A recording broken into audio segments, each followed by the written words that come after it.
All right. Good evening, everybody. How you all doing? It is Monday night, April 3rd, 2023. I'm tired. We had a monstrous weekend of pro wrestling from NXT, Stand and Deliver, WrestleMania 39, Night 1, Night 2. And, remember what I said going into WrestleMania? If you could take 2 or 3 matches out of each show and matches that you'll remember years from now, you hit a home run. You go to any WrestleMania from yesteryear, you talk about WrestleMania 3, everybody talks about 2 matches. You talk about WrestleMania 13, people talk about 1 match. You talk about WrestleMania 2000, you think of 1 or 2 matches. So I think we definitely got more than we could have expected. And wow, the Raw after WrestleMania started hot, finished hot, in the middle, kind of feels like everybody was a little bit tired, even the creative department. So I am here tonight to give you a recap of the Raw after WrestleMania 39. We will also talk about a couple of little tidbits coming out of yesterday. We're not doing any WrestleMania recap just yet because remember, yes, I know, quick plug. I think this plug is worth it. Tomorrow night, Tuesday night, yours truly and Kevin Castle bring back the Don, Tony, and Kevin Castle show once again. Not only are we going to review WrestleMania Night 1 and 2, we're also going to review aspects of the Raw after WrestleMania, where things go from here, the road to Backlash, and who knows, maybe we'll actually talk a little bit about the merger that is coming up between WWE and the parent company of UFC Endeavor. M&T. That ring a bell for all of you out there? Yeah, I think it definitely rings a bell. Do you remember this episode? Oh, I remember it clearly. January 7th, 2023. The boss is back. We spent the whole episode talking about Vince McMahon's return, what he was going to do, what he was not going to do, what people were going to clickbait and insist that he was doing. But most importantly, we were talking about the WWE sale, but we preferred to focus on something we called MNT, which stands for merger and acquisition. And that is exactly what is going down with WWE. Triple H on Raw tonight coming out, giving a speech to the WWE Universe, pretty similar to what he said behind the scenes to the roster earlier today. Another meeting will be done Friday, by the way. Little sausage, but everybody's going to write their exclusive. Yeah, my sources tell me that Triple H, WWE is not changing all that much. In fact, I got news for you. Do not discount the possibility of WWE becoming TV 14. I almost said PG. Remember all that clickbait? TV 14. TV 14. No, it's going to happen next week. No, it's going to happen in a month. No, it's going to happen. Never happened. Man, they struck out so many times. And listen, I don't want to shit on anybody's parade tonight that's doing shows, but since the beginning of January, this show and all of you out there, we've been talking about M&T, merger and acquisition. Everybody else was talking about sale. Tony Khan may buy it. Yeah, sure. He's going to empty out his bank. I don't even think he's that stupid. They're going to empty out their bank account to nothing to buy WWE. Saudi Arabia, with all due respect, that was never going to happen. I think it came down to a handful of companies. And, we'll get into it in a little bit. So, but I will tell you this much. Do not expect me to give you a detailed step-by-step of every little aspect about the stock and all this other stuff. Because a lot of it we've already discussed. I will give you a synopsis of it and what will happen in the immediate future. I will tell you this much. This merger is going to happen, as they say in Espanol, rapido. It is going to be super, super fast. And the reason being is that it is a merger an acquisition. So this is not like outlets where they like people could come in and object.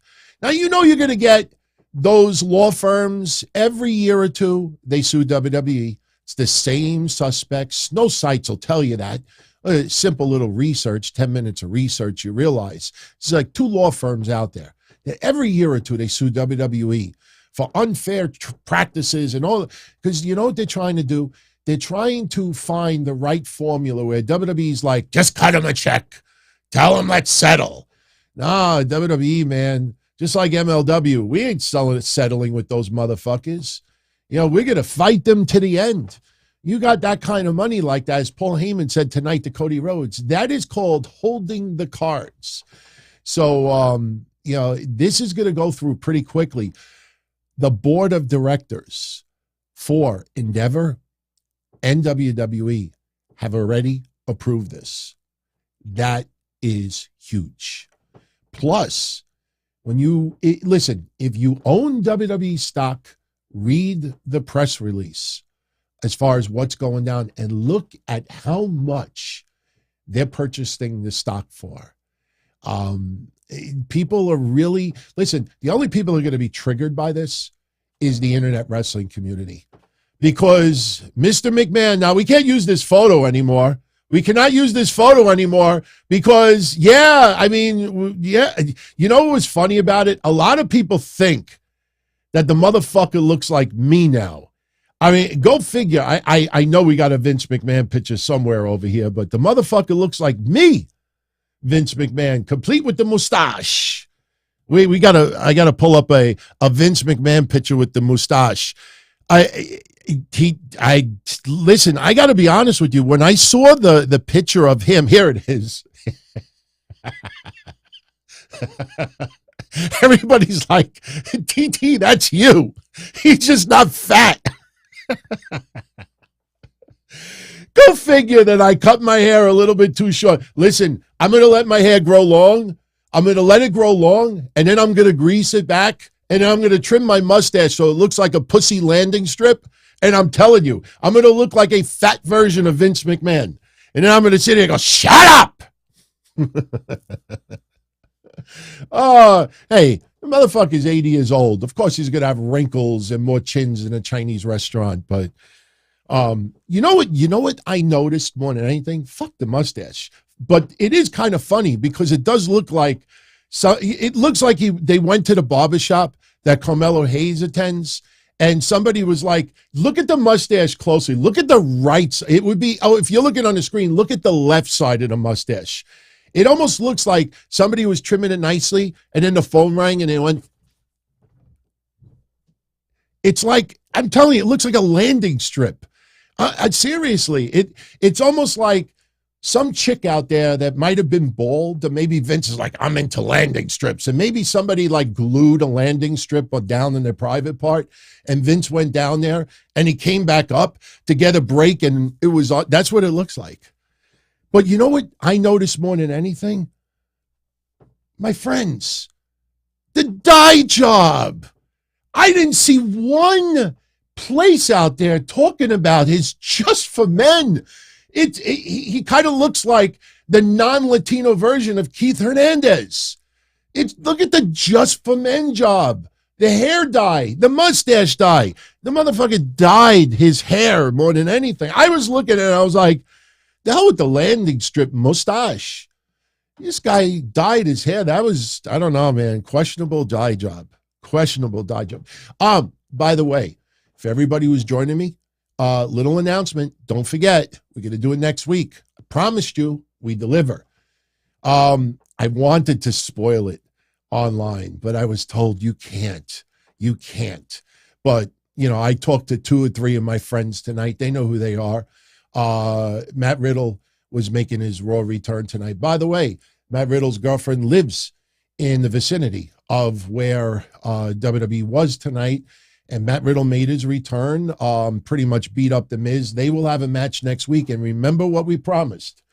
Next week on this show, we are going to do a Matt Riddle giveaway. 3 prizes will go to one person. You will get a signed photo of Matt Riddle. It is JSA authenticated. You'll also get this Matt Riddle WWE rookie card that is graded 9.5. First of all, I think the autograph is 9.5, and I think the card is 10. See, 10? 10? That's not Sean Spears. Somebody's going to get that rookie card, and I'm not going to put it on. Well, you know what? Fuck it. I will put it on. Somebody's going to get the autographed Matt Riddle hat. It is JSA authenticated also. So next week on this show, someone is going to win the hat, the card, and the photo. And you could also thank, Matt Riddle for that, and Misha Montana. Shout out to both of them. Hope they're doing well. I came this close of getting Matt Riddle on this show for Forbidden Door. Problem was he was not returning at WrestleMania. If he would have returned prior to WrestleMania, we would have had a conversation. But remember, the original plans was for him to get into it with Solo Sikoa. Remember the storyline, who took him out originally, Solo Sikoa. Now there's obviously a change in plans because of the storyline. And by the way, before I go any further, I don't think I'm way off on this. And I swear to you, what I'm going to say tonight, I really, truly believe, this is not clickbait, it's not exaggeration. I truly believe that a majority of you out there are going to say, holy shit, Don Tony, I think you're on to something big. Seriously. It's an overall summary, but you ever have brainstorms when you're sleeping? You ever hear when people say, like, if you wake up and you thought of something, always write it down, because you'll wake up the next day and you'll completely forget about that? That is one of the things that I can honestly say, because of my laziness, I never do often.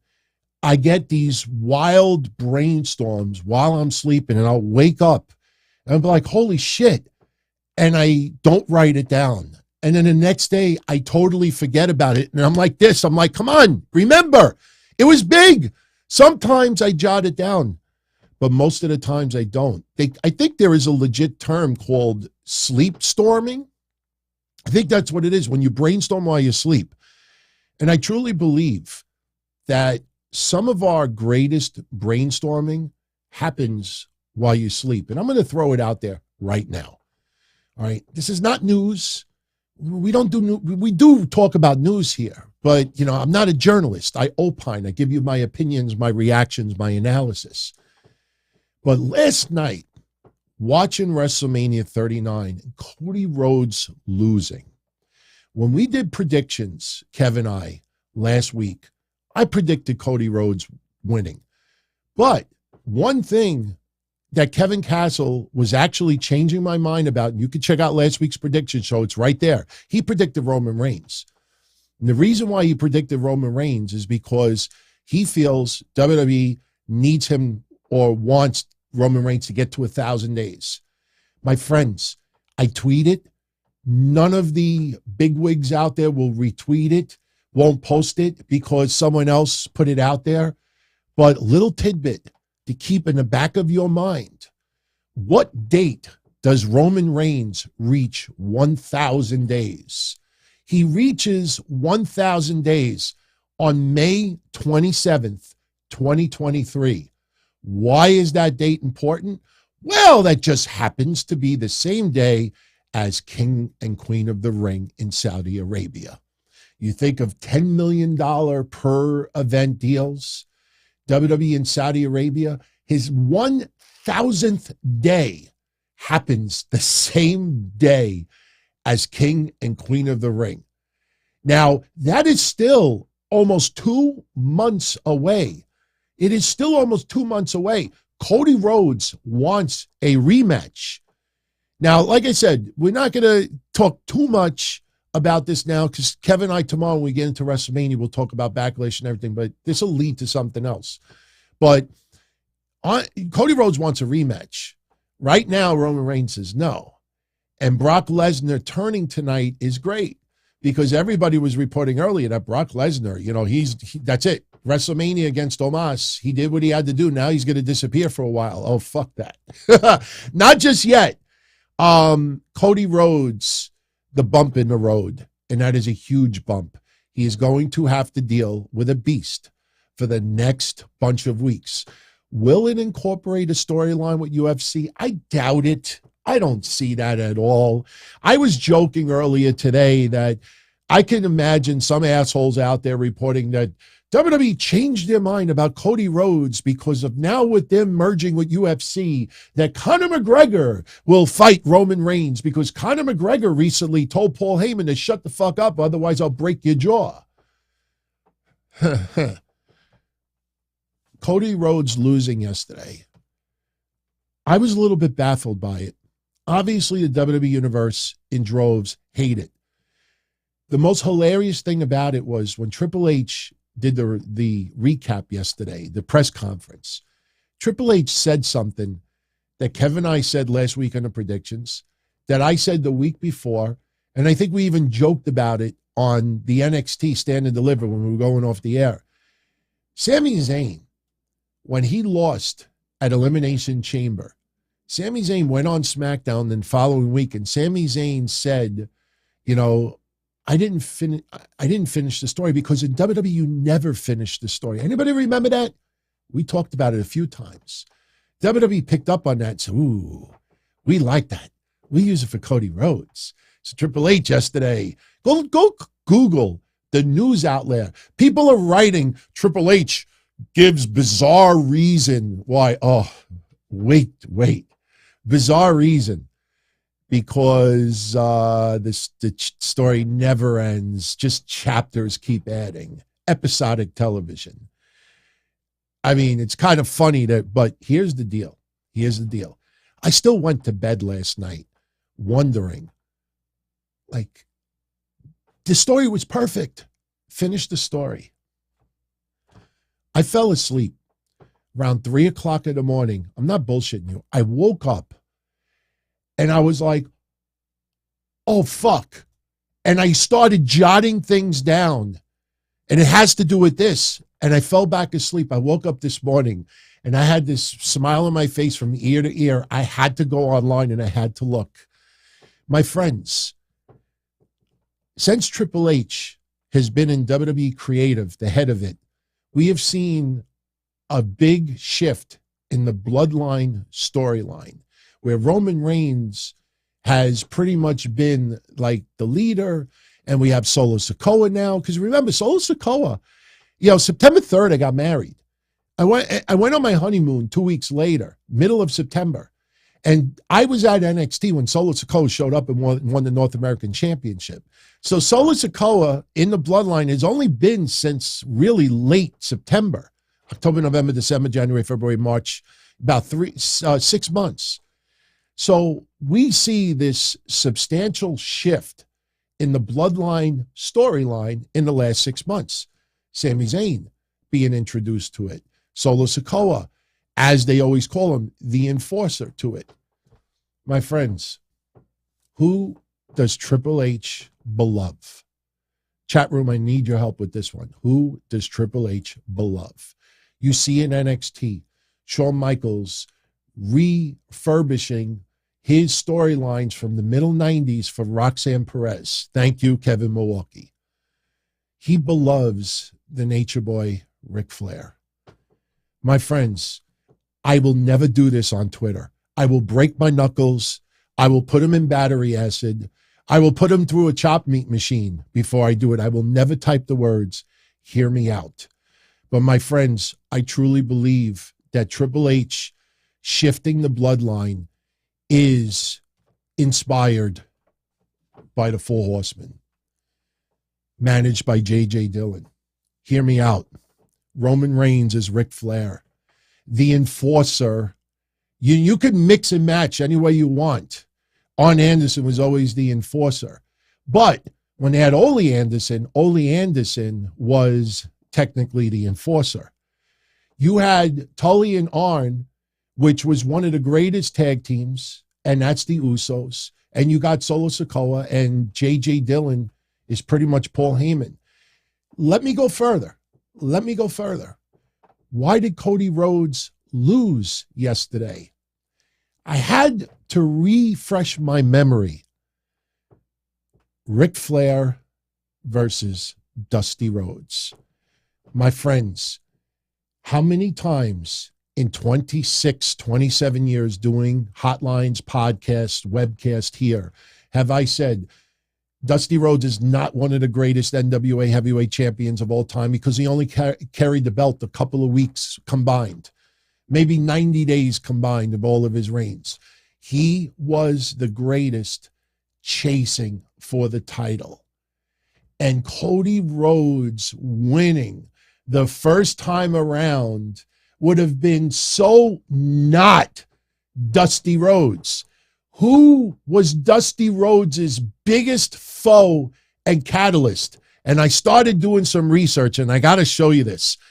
Imagine, look, I'm not comparing 2023 to the 80s, but for everybody that has video, if anybody that's on audio wants to go check out the video and check out the screenshot, go to the 22-minute mark of this episode. Imagine how people's heads would explode if they saw this feud with Ric Flair and Dusty Rhodes. My friends, it starts in 1981, and you have on the screen 1 year of matches. And what do you see over and over again? DQ, DQ, DQ, count it out. DQ, DQ, DQ, count it out. DQ. It's like a new dance. DQ, DQ, DQ, count it out. This goes on. Look, this goes into what? 1984? Let's go a little bit further. This goes into wait a minute. That don't look good. That looks good. I mean, of course, by 84, 85, the bloom was off the rose. But my point is, you look at Dusty Rhodes early on, all the money was Dusty Rhodes failing, losing his temper, getting disqualified, somebody interfering, Four Horsemen, Ole Anderson, Arn Anderson, Tully Blanchard, J.J. Dillon, and forever, Dusty Rhodes chasing Ric Flair. Now, it's different in this day and age because Roman Reigns is not going to be wrestling all that much. We're in a different era. So you can't look at it in that mindset. But my friends, Sami Zayn is Sting. If you take different aspects of it. You remember when Sting was very, very young and they wanted to put him in the Horsemen, and then they realized, like, no, you're not a Horseman. And they beat the fuck out of him, and Sting became one of the most popular. He was popular already. He went to another level. Problem is, in 2023, Sami Zayn is not going to get a boatload of matches against Roman Reigns. We're not going to have house shows after house shows after house shows. And if you want to say Kevin Owens could be the Lex Luger, obviously we don't compare their in-ring repertoires, but you look at it, Four Horsemen, Bloodline, Paul Heyman, J.J. Dillon, Ric Flair, Roman Reigns, Cody Rhodes, Dusty Rhodes. As much as people, including me, were very disappointed at Cody Rhodes not winning yesterday, I literally woke up at 3 o'clock in the morning and I was like, holy fuck, this is the Four Horsemen and Dusty Rhodes all over again. And seriously, don't pander to me. Don't kiss my ass. Don't compliment me. Be honest with me.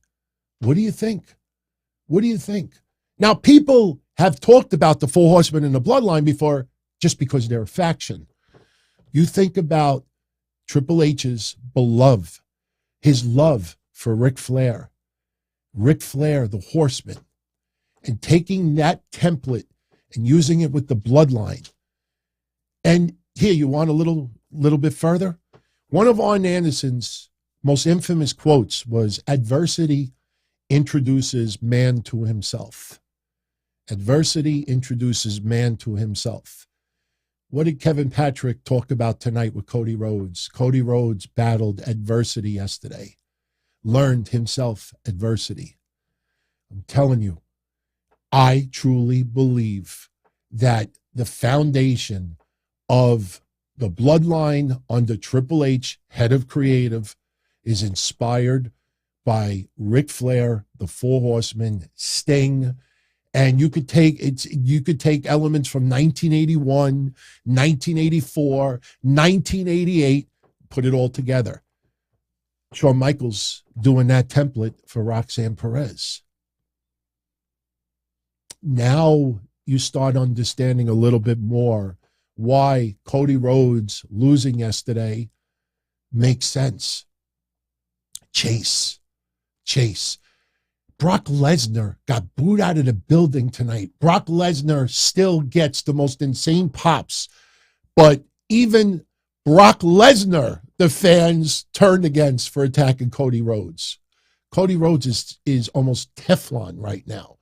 Roman Reigns getting booed tonight, even though Triple H shook his hand, introduced him, acknowledged him. Cody Rhodes is Dusty Rhodes right now. That's why Cody is not champion yet. Cody will have to deal with adversity. This is the scenic route because it is too early for Roman Reigns to feud with Cody Rhodes. Because Roman Reigns, Cody Rhodes, if it happens in Saudi Arabia, that is 2 months from now. If it happens at SummerSlam, that is like 4 months from now. So who do you have Cody Rhodes go up against in the meantime? There's not too many names you could pick, especially when you think of this template. Dusty Rhodes had so many obstacles back then. It wasn't just the Horsemen. Dusty had some amazing feuds with other people. Cody Rhodes is Dusty Rhodes right now. And that's why he didn't win the championship yesterday. And that's why it all starts to make sense. It's a beautiful thing. It's a beautiful thing. I know the execution may not be all that great in a lot of people's eyes because we are in 2023. We are in the era of instant gratification. I mean, people were pissed off tonight. No Randy Orton, no Braun Breaker, no Jay White. I mean, it's just like, okay, all right, no surprises, no big surprises. I mean, Matt Riddle returning is cool. Brock Lesnar turning on Cody was a surprise. I don't think anybody ever thought Brock Lesnar was going to team up with Cody Rhodes, but we have to accept 2023 standards, and you can't take everything the way it was before. But I would love your reaction and opinion to it. Am I on to something? Does this make sense to you? I personally think it all comes clear, especially even when they come down and call Solo Sikoa the enforcer. I'm like, yeah, you couldn't write it any clearer. And Cody Rhodes will be champion, just not yet. Just not yet. So, Raw tonight, average show. As far as Raw after WrestleManias go, beginning and end, people will talk about the most. In the middle, it just felt like, it felt like everybody was exhausted, especially when you're in the middle of this big merger as an acquisition, the M&A with Endeavor and UFC. But the match results tonight on Raw, we had, first of all, Triple H, as I should mention, Triple H opened up the show, hit the ring, looking great, looking healthy, which is always very important. He thanked the fans. He thanked the staff. Talked about WrestleMania 40 years in the making, inspired. Didn't mention Vince by name. Believe me, Vince McMahon will appear on TV again. I know, listen, when I wrote in the synopsis yesterday that this merger and acquisition is going to piss off the internet wrestling community, you realize why now. Vince McMahon still has power. Vince McMahon, I got a little audio comment for all of you out there. Vince McMahon did an interview earlier today, and he was asked if he's going to be involved with creative. I want you to listen closely of what Vince McMahon said.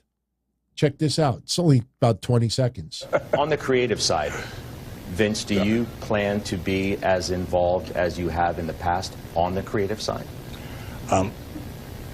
Yes and no. On a higher level, yes. In the weeds, which I always love to get in the weeds in the past, no, can't do that. Okay. Now, he's made the weeds remark in the past, but this is how I interpret it. And I've said this before. These bigwigs, these executives want to deal with Vince McMahon. I don't care what podcaster, I don't care what journalist, I don't care what blogger hates Vince, despises him, spits on his grave, and he's not even buried yet. These bigwigs, these millionaires and billionaires and trillionaires, Saudi Arabia, NBC Universal, Endeavor, Dana White, Tim White, Paul White, whoever you want to choose, they want to deal with Vince McMahon. Vince McMahon brought back George Barrios and Michelle Wilson because executives like dealing with them. So when you realize that Endeavor is going to own 51%, 51%, does that ring a bell? You go check out January 7th's podcast. We talked about the 51-49 split, that somebody was going to have the voting power by 1%, and it's Endeavor. But when Vince says in a bigger level, this is for the WrestleManias, this is for the SummerSlams, these are for the events that are going to draw 40, 50, 60, 80,000 people. On an everyday basis, Vince is not getting in the weeds anymore creative-wise. But when you start booking SummerSlam and you want to fill 60, 70,000 people, you best damn believe that Vince McMahon is going to have a big say creatively of what goes into it. When people say, oh, matches were changed at WrestleMania because of Vince. Yeah, when you realize that he owns 85% of the voting power and all his stock, and he's run WWE for 40-something years, what do you think he's going to do? Oh, these podcasters, they don't like me. I can't. I have to stay home. I'll eat pussy all night long instead because I can't do that. Oh, blah, blah, blah, blah. I might get triggered in the back. You ain't going to do that. These bigwigs want to deal with Vince McMahon. Vince McMahon is going to be around. He's going to be around until, obviously, medically or maybe something higher up stops him permanently. He's going to be around. Get used to it. Accept it. People online, you can't go by that. You got to go by common sense. This is why what we talked about in January, not saying it to brag. You check out January 7th episode. Everything that we said happened. The only thing we didn't know at that time if it was going to be Endeavor. We knew that it was going to have to be done by the summertime because now you have to negotiate with NBC Universal. You have to make the negotiations. And Nick Khan did interviews about this. Nick Khan talking about, I'll pull it up right now. He was on with Colin Cowherd. And he said the most pressing issue right now is the TV deals. And they're going to have to negotiate with NBC Universal and Fox. And, this is a big deal. But you knew that summertime was going to be the absolute cutoff with this. Because if they don't ink a deal by a certain date, they have to pull it off the table. Because if it would have been Comcast, let's use Comcast for an example. Comcast is not going to want to buy WWE, and then they're on NBC Universal. When you thought about the cons, with all due respect to Tony and Shad Khan, and I'm not criticizing them right now, but it was just common sense. You imagine if they bought WWE and WWE had a new TV deal with NBC Universal or Fox, and then Tony Khan goes back to Warner Media and says, yeah, we bought WWE. And they're going to be on your competitors' network. We can't put them on Warner Media because they already inked the deal. You start thinking about things like this, and you realize why it made no sense for half these names to even be mentioned. But right now, that is what's going down. And Triple H coming out on Raw, thanking the fans, WrestleMania, the staff, the wrestlers, WrestleMania 40 years in the making, but more importantly, Triple H assured the fans, we are going nowhere. The superstars, the action, the drama, week in and week out, we are going nowhere. Just like the beginning of the show says, then, now, forever, together. That's what Triple H was doing tonight. a little inspirational speech to let everybody know that WWE is going to be what it was before. Obviously, some things are going to change. We might see a crossover with some UFC. Who knows? Maybe Brock Lesnar, this might have to have a little, Dana White aspect to it. Do not discount the possibility of Dana White's name start to be mentioned on TV. Endeavor is going to own 41% of this deal. You talk about, the merger, and think about this. The merger and acquisition is almost $22 million. UFC is worth 12. WWE is worth $9.3 billion. And, you're not going to see any massive changes. Because listen, even though, last night, the biggest complaints people had was, over the weekend was, they couldn't fucking do anything for Bobby Lashley. Believe me, when Kevin and I do the recap tomorrow, I will complain about how they did nothing for Bobby Lashley, how they did nothing for LA Knight. There was a couple of things that I was like, that's kind of like fucked up. But if that's my biggest complaint, I think WrestleMania overall was great. I think Bobby Lashley right now is in the same position Seth Rollins was in the summertime of last year. You remember when Seth Rollins, I don't know if it was SummerSlam, I forget which event it was, but Seth Rollins was pulled. And Seth Rollins went on social media and said, WWE Universe, one day they will hear you. And Triple H went on Twitter and said to Seth Rollins, I hear you. Ooh, I almost knocked my glass off. I hear you. Look at Seth Rollins' momentum since. Yeah, he's not vying for a title right now because obviously WWE is not going to rush this story because of instant gratification. Cody Rhodes is not going to be champion overnight. They're not going to give you instant gratification. We are too used to things happen now, and it needs to happen fast. Surprises, it has to happen now. No, I don't want to wait 2 months. I want now. If I want the answer to a question, I go on Google or I ask Alexa or Siri or whatever else. If I want to whack off, I could go on a porn site for free and do my thing in 30 seconds, as long as nobody's watching. Anything you want. You want a recipe. You want you got to convert something from grams to ounces. You want the results of a sport. You want to see what happened in the game yesterday in the playoffs. Everything is instant gratification. Instant. WWE is not going to speed it up because people are too used to instant gratification. So this is why we get what we get. We didn't get a lot of surprises. There was not very much in the surprise department yesterday. And yeah, I remember Nick Khan over the weekend saying there's going to be some big surprise at WrestleMania. Shane McMahon, well, we'll talk about Shane tomorrow, but, there wasn't. We didn't see any turns, there was a lot, that didn't happen, but there was also a lot that did happen. And, Triple H giving the speech today, bringing in Roman Reigns, WrestleMania 33 vibes. Roman Reigns, every time he's about to talk, would have made it perfect tonight if he would have got on the mic and said, this is my yard now. And by the way, I think that is part of this week's history episode. I think that WrestleMania and the Raw after is part of it. And yes, Roman Reigns' promo is part of it. It was either last week or this week in wrestling history. So we'll do a little preview a little bit later.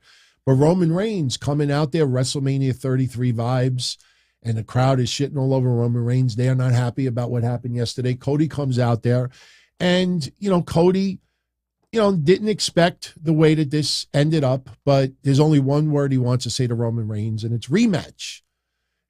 And Paul Heyman was great tonight. What would you consider a hypothetical rematch? When would you want this hypothetical rematch? And Cody looks at him and says, tonight. And the crowd goes nuts. Oh, my God, we're getting a rematch tonight. Maybe they will do the title change. Instant gratification. Instant. Paul says, no. And he runs off a bunch of events, but he never brought up Saudi Arabia, by the way. He says no. And he says, this is what you call calling the shots. When you live on the island of relevancy, you get to call the shots. So this part I didn't like all that much. When Cody is like, well, you know, I'm here and you're here and let's have a tag team match. It's kind of like a wet fart because I'm like, you know, you want the rematch.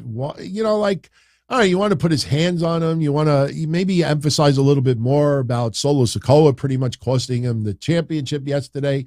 But Cody's like a tag team. So Paul Heyman negotiates. He's talking, whispering with Roman Reigns. Paul Heyman comes back and says, you know, yeah, we'll give it to you, but under two conditions. Number one, whoever your partner is, it's got to be somebody that fought at WrestleMania, and whoever it is will never get a title shot against Roman Reigns ever again. So Cody Rhodes accepts it.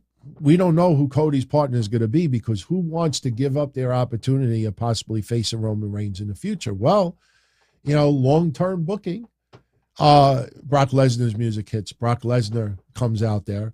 And then everybody is quickly reminded, like, oh, yeah, that's right. Brock Lesnar can never face Roman Reigns for the championship ever again. So Brock Lesnar agrees to team up with Cody Rhodes tonight. So we thought. But I was kind of excited because I think the last time Brock Lesnar fought in a tag team match for WWE, it was one of my most memorable matches, you know, back in the day. It was John Cena and Eddie Guerrero versus Brock Lesnar in a Big Show. I think it was 2004. That's the last time Brock Lesnar is tagged in the WWE. So we're kind of getting some history tonight. This might have been, somebody told me earlier that this might have been the first time Brock Lesnar wrestled on Raw in like forever.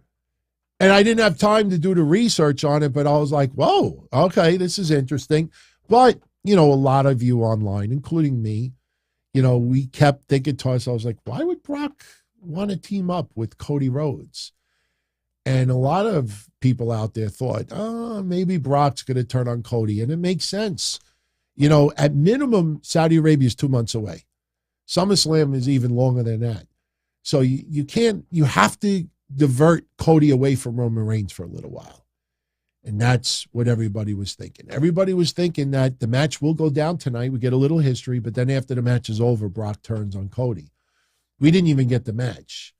The end of the night, everybody comes out there. You're looking at the clock. It's like 10:50. Like, wow, this main event's only going to be like 8 minutes long.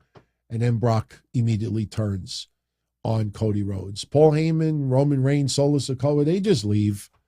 They just leave. No tease that maybe they have aligned in some capacity. Earlier in the night, Roman Reigns is asking, wise man, did you know that Brock Lesnar is going to accept this? I had no idea. I had no idea. First of all, how would Paul Heyman and Roman Reigns and Brock Lesnar and everyone else think that Cody Rhodes would propose a tag team match tonight? That's why I didn't like that aspect all that much. But Cody Rhodes getting jumped by Brock Lesnar. Brock Lesnar beats the balls off of Cody Rhodes, puts him, F5s him through the table, hits him with the steps, puts the steps in the ring, F5s him on the steps, brings chairs. Adam Pearce is losing his shit. Kind of funny that Adam Pearce doesn't suspend Brock Lesnar, but suspended Bobby Lashley not too long ago for, you know, just basically causing chaos. But we liked it. We liked it. And this is the diversion tactic to get Cody Rhodes away from Roman Reigns for the time being. For the time being. Next week, Brock Lesnar is probably going to have to explain why this happened.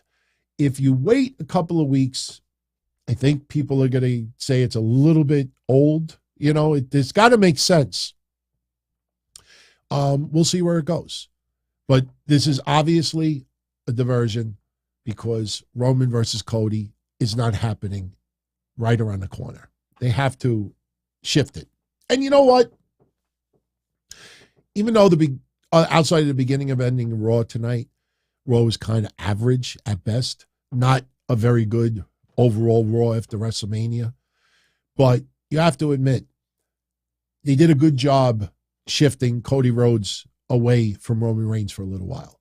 Now it makes sense, you know, because that was one of the problems that you had before. Like, why would Sami Zayn, like, divert away from Roman Reigns? You know, oh, well, the Usos. You know, that's once Jey Uso turned on Sammy, now obviously they're going to take down the Usos and part of the Bloodline. But you see some of these feuds and you say to yourself, why would somebody just like stop feuding with someone, and fight someone else? There's got to be good reason behind it. Cody Rhodes getting the balls beat out of him by Brock Lesnar is a good way to do it. So we got that earlier tonight. So Omos over Elias, pretty much a squash. Paul Heyman sees the Usos backstage. Paul Heyman tells them, to quote Sick of It All, take the night off. You got fish, you got all that shit on the plane. Go take the night off. Your services are not needed. Okay, fine. Bad Bunny. Oh, this was vicious. And I have the clip. Bad Bunny at ringside. I'm very happy to be hosting Backlash. That is not my Bad Bunny impersonation. He's at ringside. Rey Mysterio comes out. Rey is happy. He was in the Hall of Fame. Thanks to fans. Thanks everybody. He's very, very proud to be in the Hall of Fame. Goes up to Bad Bunny, gives Bad Bunny a hug. And here comes Austin Theory. I loved what went down tonight for obvious reasons. Most of you already know.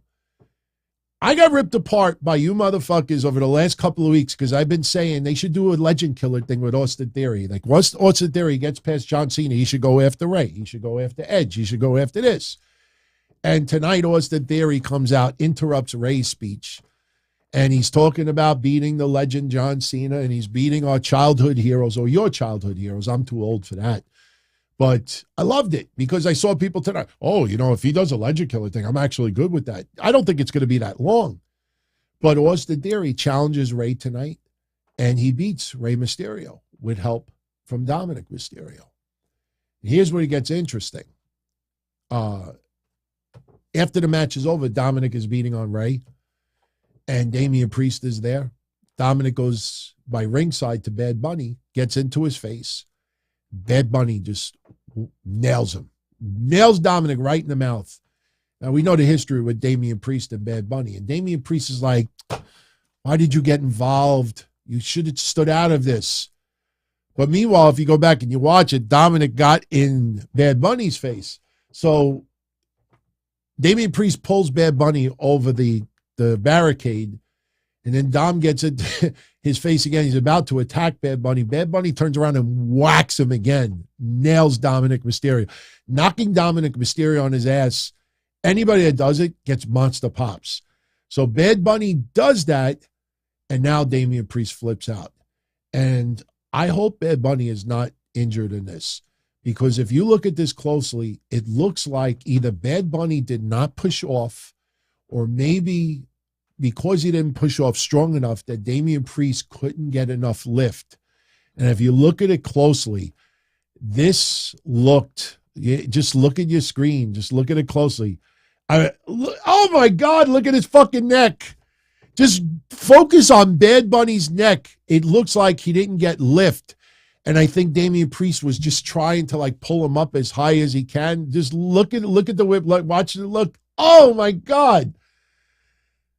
That was good. That's good. One more time. Just focus on Bad Bunny's neck. Watch right now. Oh God. He just chokeslams him through the fucking table. So, Backlash, Rey Mysterio, Bad Bunny versus Damian Priest, Dominic Mysterio. They're going to be in Puerto Rico. Come on. It's, Kev brought up that match last week, and he was right. You could see it. I mean, I heard that, who was it? I'm trying to remember. Ria Ripley's opponent in Puerto Rico might be, who is Natty's partner? The one that, oh God, I'm drawing a blank. Tegan Knox. I'm not sure if Tegan Knox is Latina, but some people, we're talking about that tonight. You're going to see a heavy Latin influence on Backlash. Oh, and I can't wait to talk about Rhea Ripley and Charlotte Flair tomorrow. Wow.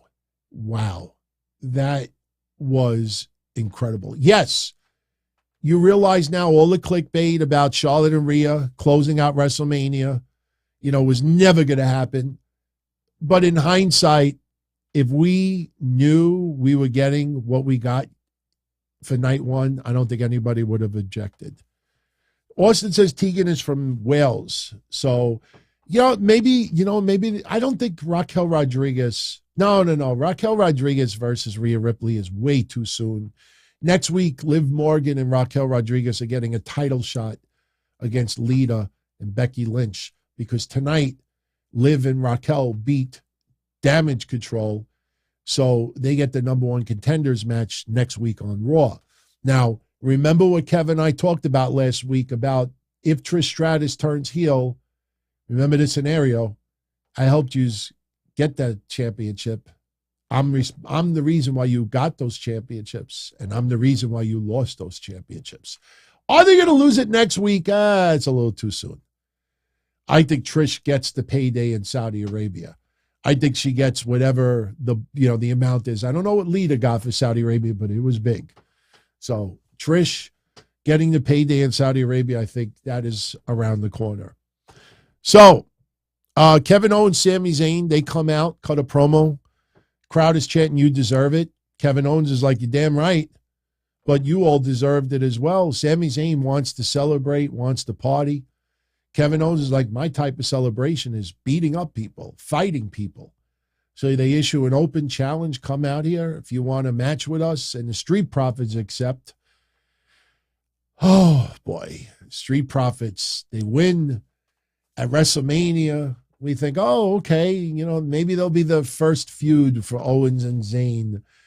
They come out, cut the promo tonight. They want the smoke. They want Owens and Zayn.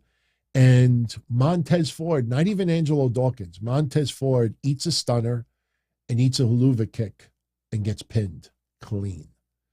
And I think it was non-title, but still, you almost feel like something is going to happen with Angelo Dawkins and Montez Ford. It just feels it. Something is coming. It's gotta, because any momentum in 24 hours was taken away.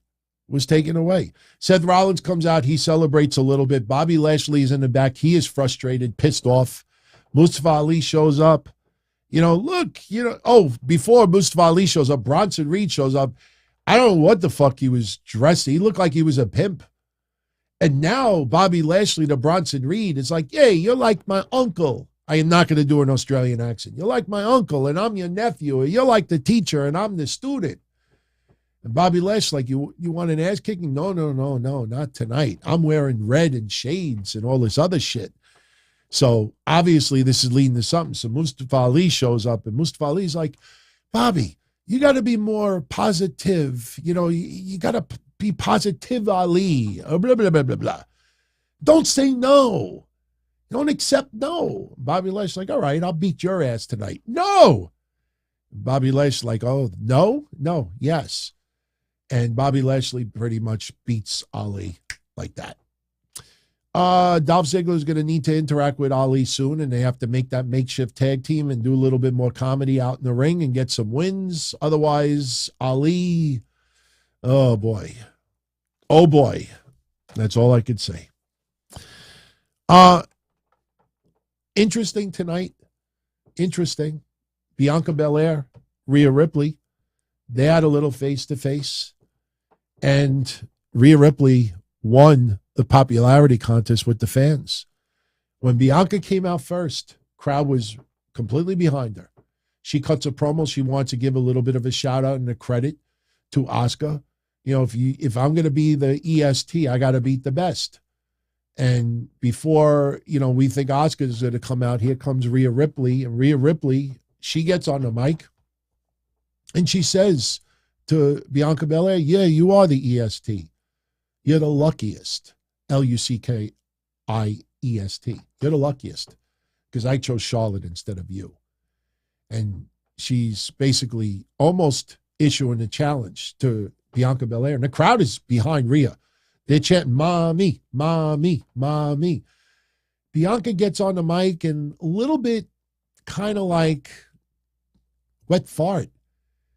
"One day, Rhea, one day we'll face each other." And I'm like, oh, that's kind of like goes completely against the EST. Why don't we do it right now? almost like make Rhea be the chicken shit and back off a little bit. But no, Bianca Belair, with them face to face in the ring, the crowd was, I would say, 60-40 in favor of Rhea Ripley. I think that's pretty fair, right? 60-40, 65-35, around there. I mean, I don't want to make it come across that Bianca Belair was completely booed out of the building. She wasn't, and she shouldn't. She shouldn't. By the way, I got to show a couple of things. Bianca's entrance. Remember this little girl that was out there? There is a really touching and sad story online. Her mother died earlier in the day yesterday, and she was part of this dance group, and she wanted to do it as like a tribute to her mom. And that's why Bianca Belair insisted that she gets the spotlight.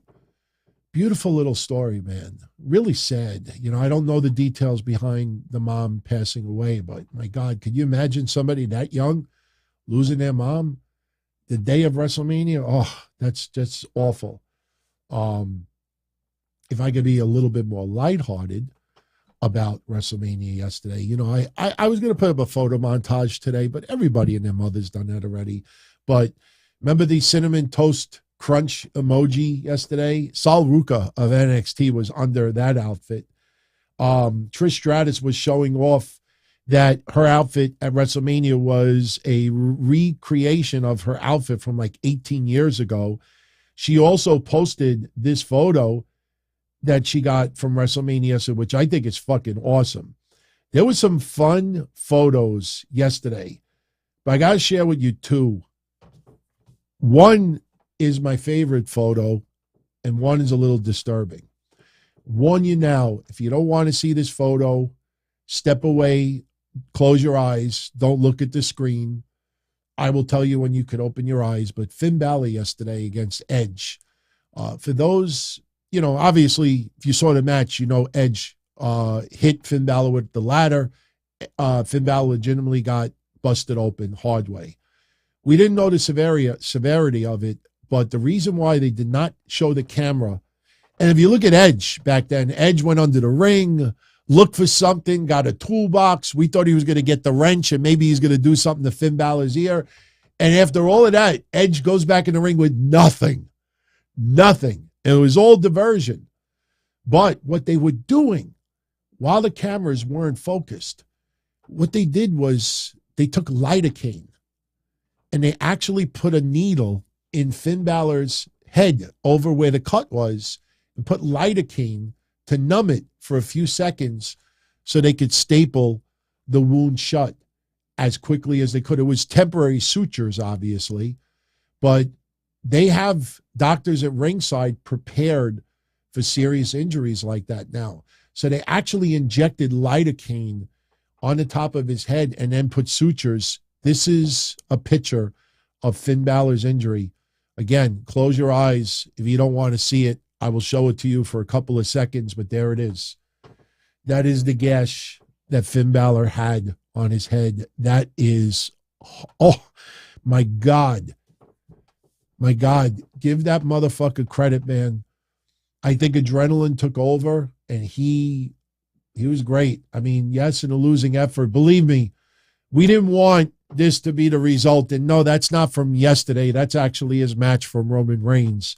We don't want to see the demon laid out like that anymore, but obviously yesterday it was not in the cards. But my favorite photo, does anybody have any idea what was my favorite photo WrestleMania weekend? It's comedic. Was there any photos, anything that happened on the screen that made you laugh your ass off? I'll give you a hint. It was last night, and it was the main event. Do you remember? Did you see what happened at the very end of WrestleMania last night after Cody Rhodes got pinned?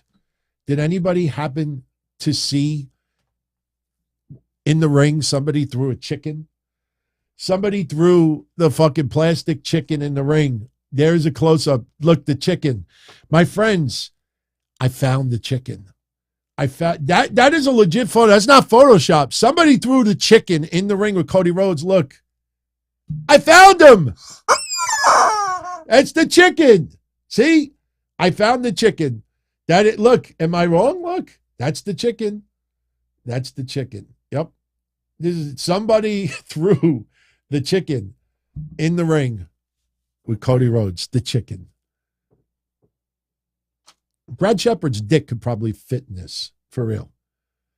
He looks like he's got it. Look, Brad, feed me, Brad. Look, feed me. Yeah, we got to start calling out assholes. Ringside News, some of these other assholes, fuck them. But yeah, it was my favorite screenshot. We were watching WrestleMania last night, and I took some notes for tomorrow.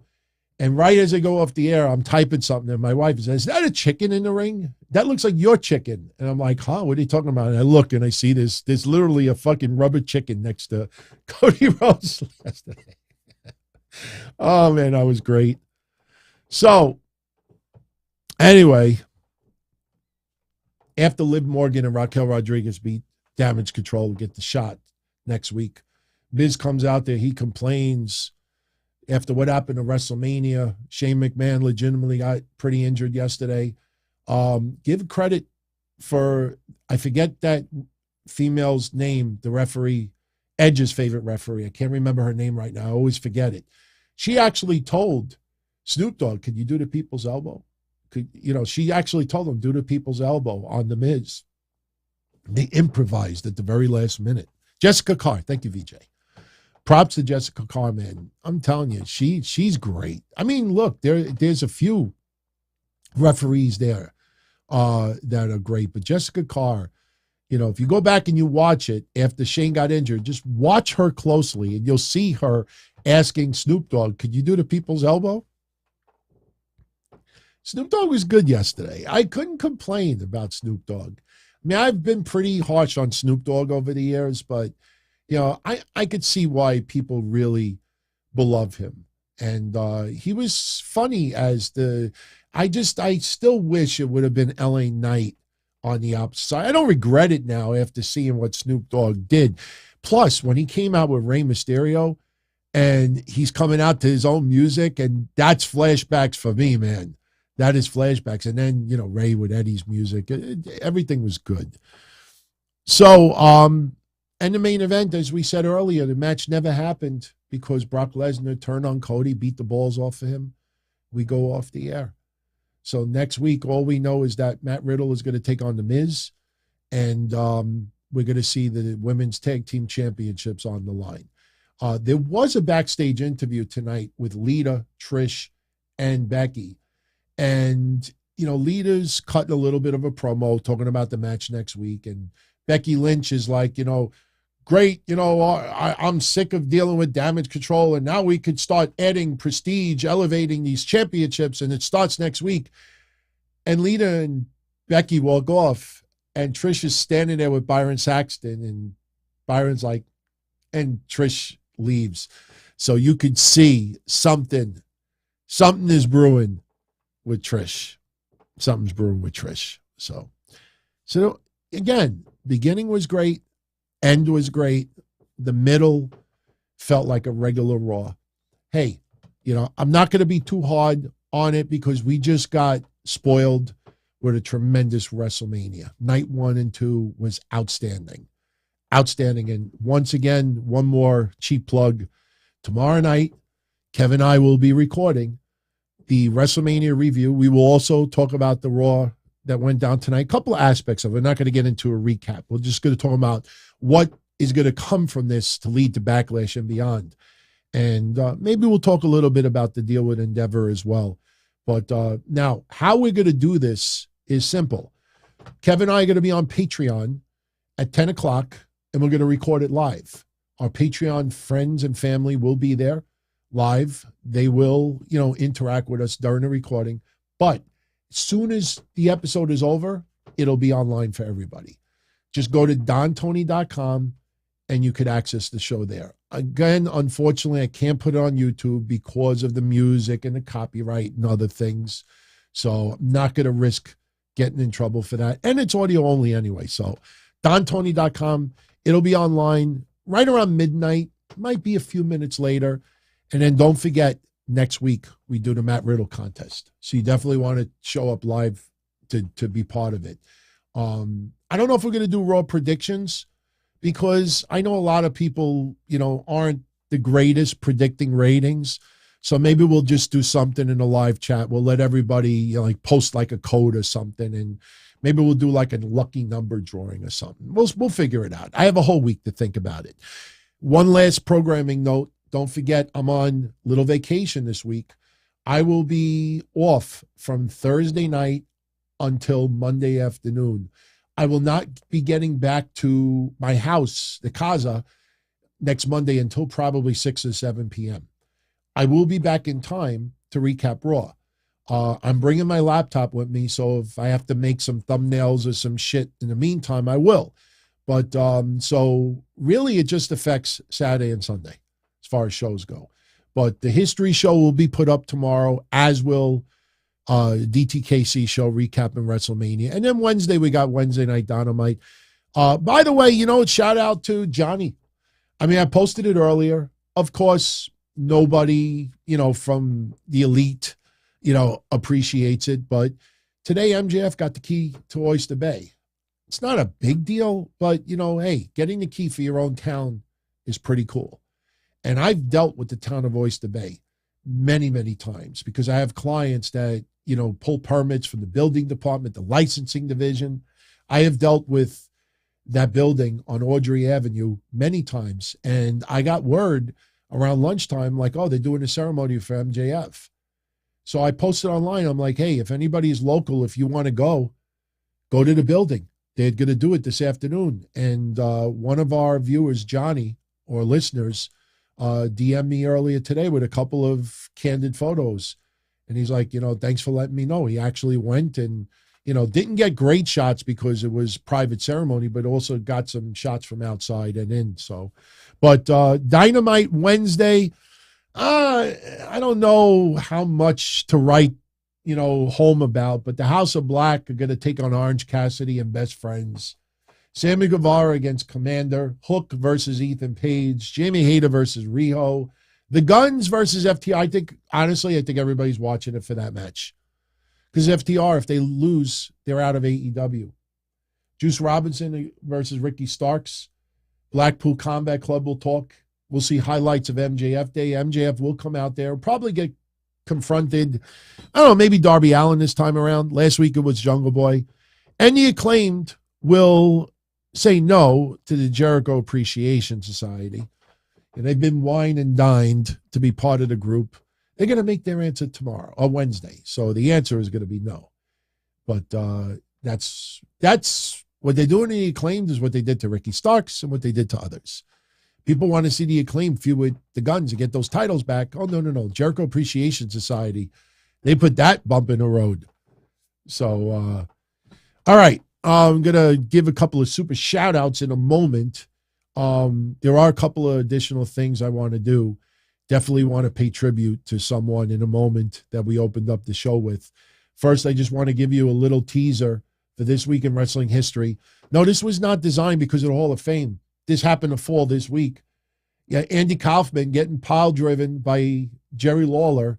Not only is that highlighted on this episode, but I have perfect, enhanced, beautiful quality. Wait till you hear how spectacular this sounds, because all the footage online is awful. That is one thing that I take pride with these history shows. All the highlights, the audio is incredible, especially enhancing it. But as you could see, this week in history, we had Ken Patera and Mr. Saito get arrested. Remember the incident with the McDonald's where they beat up people? What's this about?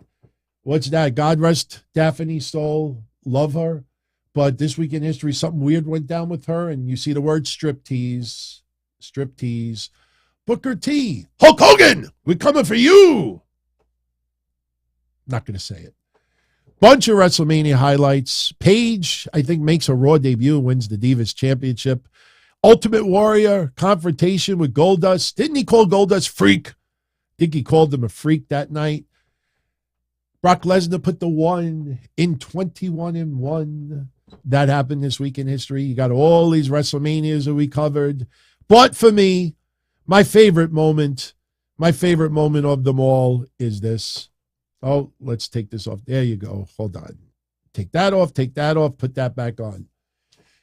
Remember when John Cena lost and we were under the impression that we didn't know where John Cena goes from here? What was it, 2013, 14, around there?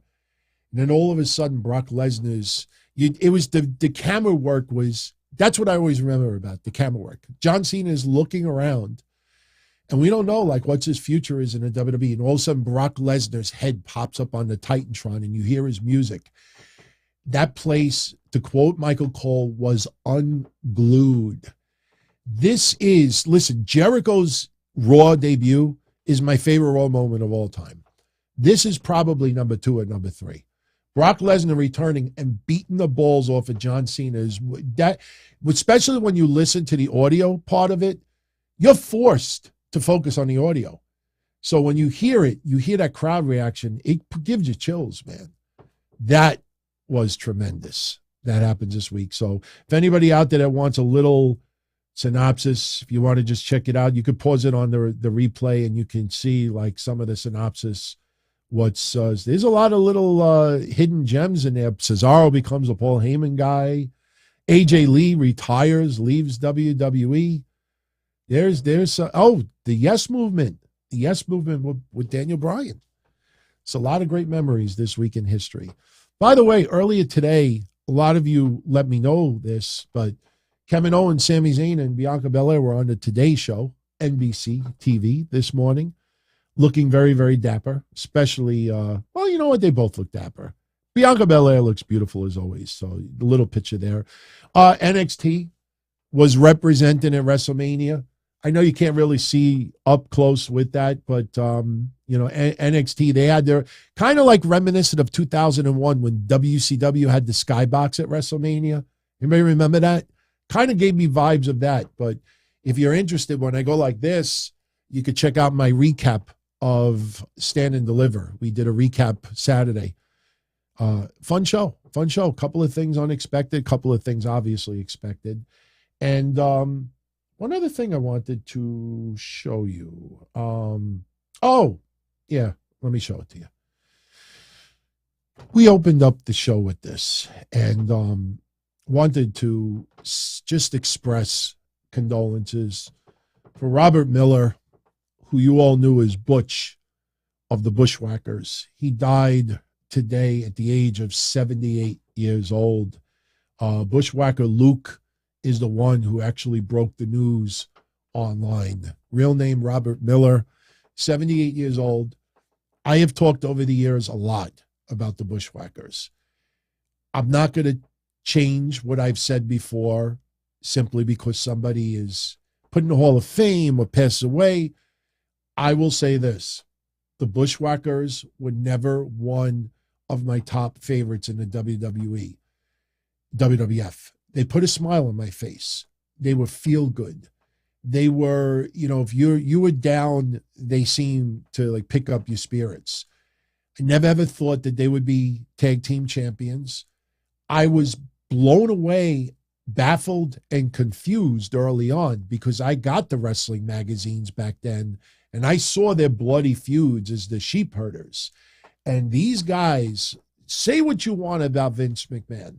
I know the popular thing right now is to not give this guy credit. And trust me, I get it. What I wrote tonight on social media, a lot of people did not like it or retweet it simply because I gave a little praise to Vince McMahon. People get that triggered. Seriously, go jerk me off. The Bushwackers, when they came in, I was like, wait a minute. These are the fucking sheep herders. And they're literally like licking people's heads. Whoa! Yay! Whoa! No. I mean, I couldn't believe it. I'm like, what happened? But Luke and Butch pulled it off.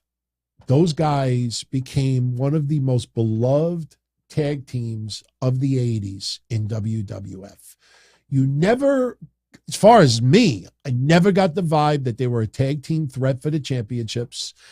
I remember, was it Butch who got eliminated in the Royal Rumble? He literally, didn't he have the record for the quickest elimination? He entered the ring, he got thrown over, and he literally didn't stop walking. He actually just left. And, whoa! These guys, and the funny thing is, I remember them doing an interview not too long ago that they wanted to turn heel in the early 90s. It might have even been maybe, I don't want, was it 94, 95? It was probably around that time, because you felt the change in attitude amongst wrestling fans. You got around 1993, 1994. By 93, 94, I'm into ECW. You got, Jerry Springer. You got Girls Gone Wild. You got Ultimate Fighter. You got MMA events, mixed martial arts, banned. Underground fighting. It was on the Current Affair. You had all of this renegade shit going on. Everything was like anti. Plus, you think about Nirvana at that time, and then you talk about ECW, Raven's character, being against society. There was so many things as far as a wrestling fan that the idea of, even when Vince McMahon said good guy versus bad guy, was passé. So now you got the Bushwhackers who are still doing their thing, and people were kind of like a little bit sick and tired. It was the best way I could compare it is Eugene. Remember Eugene? Remember ECW One Night Stand? Believe me when I tell you, it was orgasmic to see the Sandman caning that motherfucker. Now we know Nick Dinsmore is playing a character, but you think of the character and you think of ECW, you think of hardcore, and here's this guy that's supposed to be a little bit special showing up there. No, you wanted Sandman to cane. You wanted him to cry. You wanted him to go in the corner and, like curl up in a fetal position. The Bushwhackers kind of gave us those same vibes close to the mid-90s, and they wanted to turn heel, and Vince said no. Vince absolutely was against turning them heel. So believe me when I tell you, my favorite of all time, to me, in my lifetime, the most successful transition from a babyface to a heel. I'd love to hear yours. You can post it in the comment section. I'll shout out for you right now. In your lifetime, being a wrestling fan, who is the greatest transition for you who turned from babyface to heel? And now I have to be a little bit more specific. A lot of people turn heel. I'm talking about someone that you never expected to turn heel. For me, my all-time is Bob Backlund. When Bob Backlund, milquetoast, one of my favorites, my top 5 growing up, but couldn't cut a promo for shit. Seriously. When he turned heel and turned into Mr. Backlund, I couldn't believe it. I could not believe it. That guy, to me, greatest Hulk Hogan was a heel in 79. Hulk Hogan was a heel in the early 80s. That's the only reason why I don't put Hogan on that list. But not all of you were alive at that time. So if you were a newer wrestling fan, Hogan is a great choice. I am not going to criticize. That is an excellent choice. I'm just explaining why Hogan is not on that list for me. I'm old. I was alive and a wrestling fan when Hogan took on Andre at Shea Stadium. So I lived through that. But for me, Bob Backlund is always number 1. Number 2 is the Bushwhackers. For them to go from the sheep herders to licking kids' heads, like Vince saw something. You look at them up close. I mean, I did, I used a lot of contrast for this photo. You look at this motherfucker's forehead. I mean, that's almost not Abdullah the Butcher level, but that's almost like Bruiser Brody level. How much they cut their heads open. And somehow in the 80s, the mid 80s or late 80s, Vince McMahon sees these two guys who are bloodying up Puerto Rico and beyond. And he brings them in and he makes them a lovable tag team, the Bushwhackers. How do you, if you said to me that Tony Khan brought in the sheep herders and turned them into the Bushwhackers, and you heard that Tony Khan was stoned on a little bit of babanya, and he's hanging out with a bunch of people, the elite, and he's like, yo, I have this idea. We got the sheep herders. Bro, what if we turn them heel? Could you imagine them? Oh, they'd be if somebody was stoned and high or drunk off their ass and said, let's turn him heel. That would be funny. That'd be funny. And then they turn him, or babyface. And they turn baby, like, how do you envision that? For the life of me to this day, I can't envision how Vince saw the sheep herders. If they would have been on hiatus for a couple of years, you heard some good stories. Oh, they did this, they did that. I still don't understand that. I'm totally blown away by it. But he died at the age of 78. And Luke, who's still with us, should be very, very proud. They may not have been legendary champions, but they were definitely a part of our childhood growing up. And he died at 78 years old today. So rest in peace. Rest in peace, Robert Miller. Better known as Butch of the Bushwackers. So little more positive. Happy anniversary, Natalya. Today is the 15-year anniversary that she made her debut on the main roster, April 3rd, 2008. So little shout out to Natalya. By the way, does anybody know why I'm about to say, I'd like to buy a U? Does anybody know why I'm saying that? On Thursday, I went and visited my parents. WWE happened to be on Wheel of Fortune. We had The Miz, we had Natalya, and who was the third person? It was Miz, Natalya, and, Kofi Kingston. And Natalya, I think, ended up winning. But she was, if you ever seen Wheel of Fortune, she spins, she lands on something, and she gets a bunch of money. And she says, I'd like to buy a U. And they're like, we got 2 U's. So what does she do next? I'd like to buy a U. And they're like, no, Pat Sajak's like, you're just bought a U. And then she lost her turn. I was like, that was pretty funny. But yeah, Kofi Kingston, Miz, and Natalya. But if you go watch the replay, Natalya bought a U 2 times in a row. But she ended up winning. A U, not a ute. What's a ute? A ute. Recommended viewing. This is something that you will thank me for. I didn't even know it happened. A couple of days ago, Gunther was interviewed by Ariel Helwani. It's only about 15 minutes long. If I could describe the interview in one word, humble. Gunther is so fucking humble at what he's doing. What they did yesterday, my God, amazing. That match was incredible. But I'll give you a little quick preview that I'm allowed to do. I've gotten permission from the Helwani camp, but here's a little sneak peek of Ariel Helwani talking to Gunther. Gunther is talking about WrestleMania 40. Where are you going to be at WrestleMania 40? The main event. That's the goal? Prediction. That's the prediction? Yes. Okay. Main event for the heavyweight title, the main belt. That's something we shall see. If I don't plan on losing this one, and I want to make it the most important thing there is. So, who's the opponent? At that night? Yeah. I'll leave that up to everybody else to make their. Do you have a wish? No, I don't have a wish. You don't care? I don't care. No dream opponent? But obviously in this company there's so many great guys I would really like to get in the ring with. But whatever the challenge is, I'm gonna take on it head on and make the most out of that. So everything will come around at the end. Mm-hmm. Get in the ring with anybody if you're here long enough. So I take it as it comes. Really, really fun interview. Humble. First word that comes to mind when you see it. Can't help but root for the guy. Tremendous. Quickly, let's briefly talk about ratings over the last week. I got some numbers for you. All right. First of all, Raw this past Friday did 2,484,000 viewers. That is way up for the previous week's 2,219,000.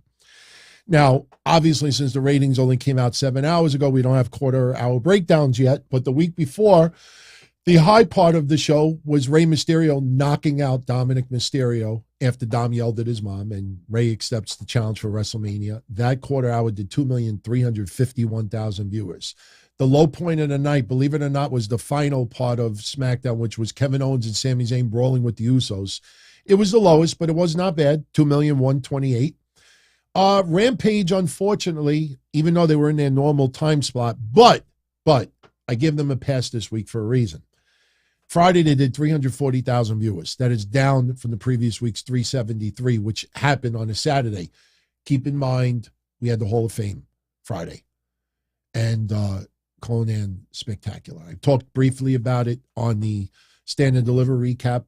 I sent him a message over the weekend, and beautiful how he inducted Ray.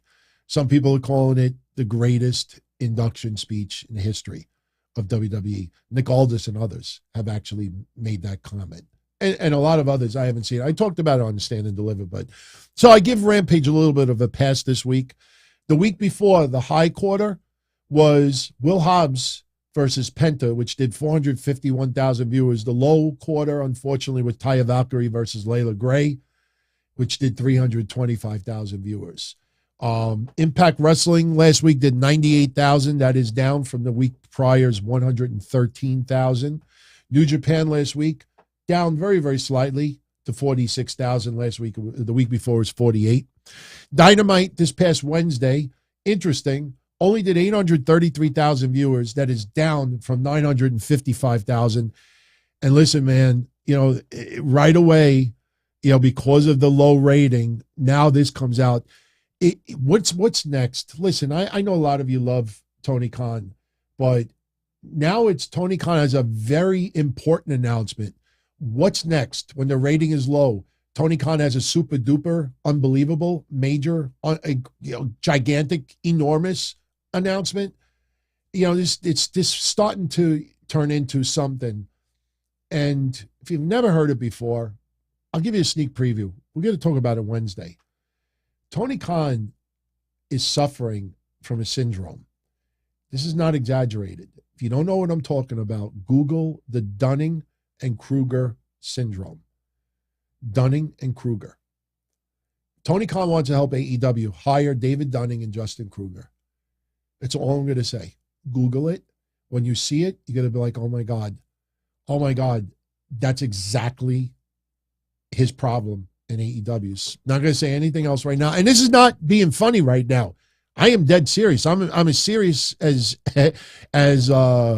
was it? What did they say? I'm serious as a stroke?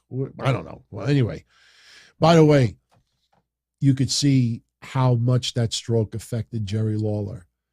When he did that induction speech, you felt it, you heard it, you saw it. Jerry Lawler is not Jerry Lawler right now. And, that stroke affected him a lot more than I think some of us expected. So, as serious as a heart attack or something like that. That's probably what it is. All right, so let's get back to ratings. All right, so Dynamite was down from 955. It did 833. The high point last week was MJF and Jack Perry's confrontation, as well as Don Callis getting knocked out by Jon Moxley. That did 881,000 viewers. The low quarter, believe it or not, Adam Cole's return to the ring against Daniel Garcia did 719,000 viewers. You know what that tells me?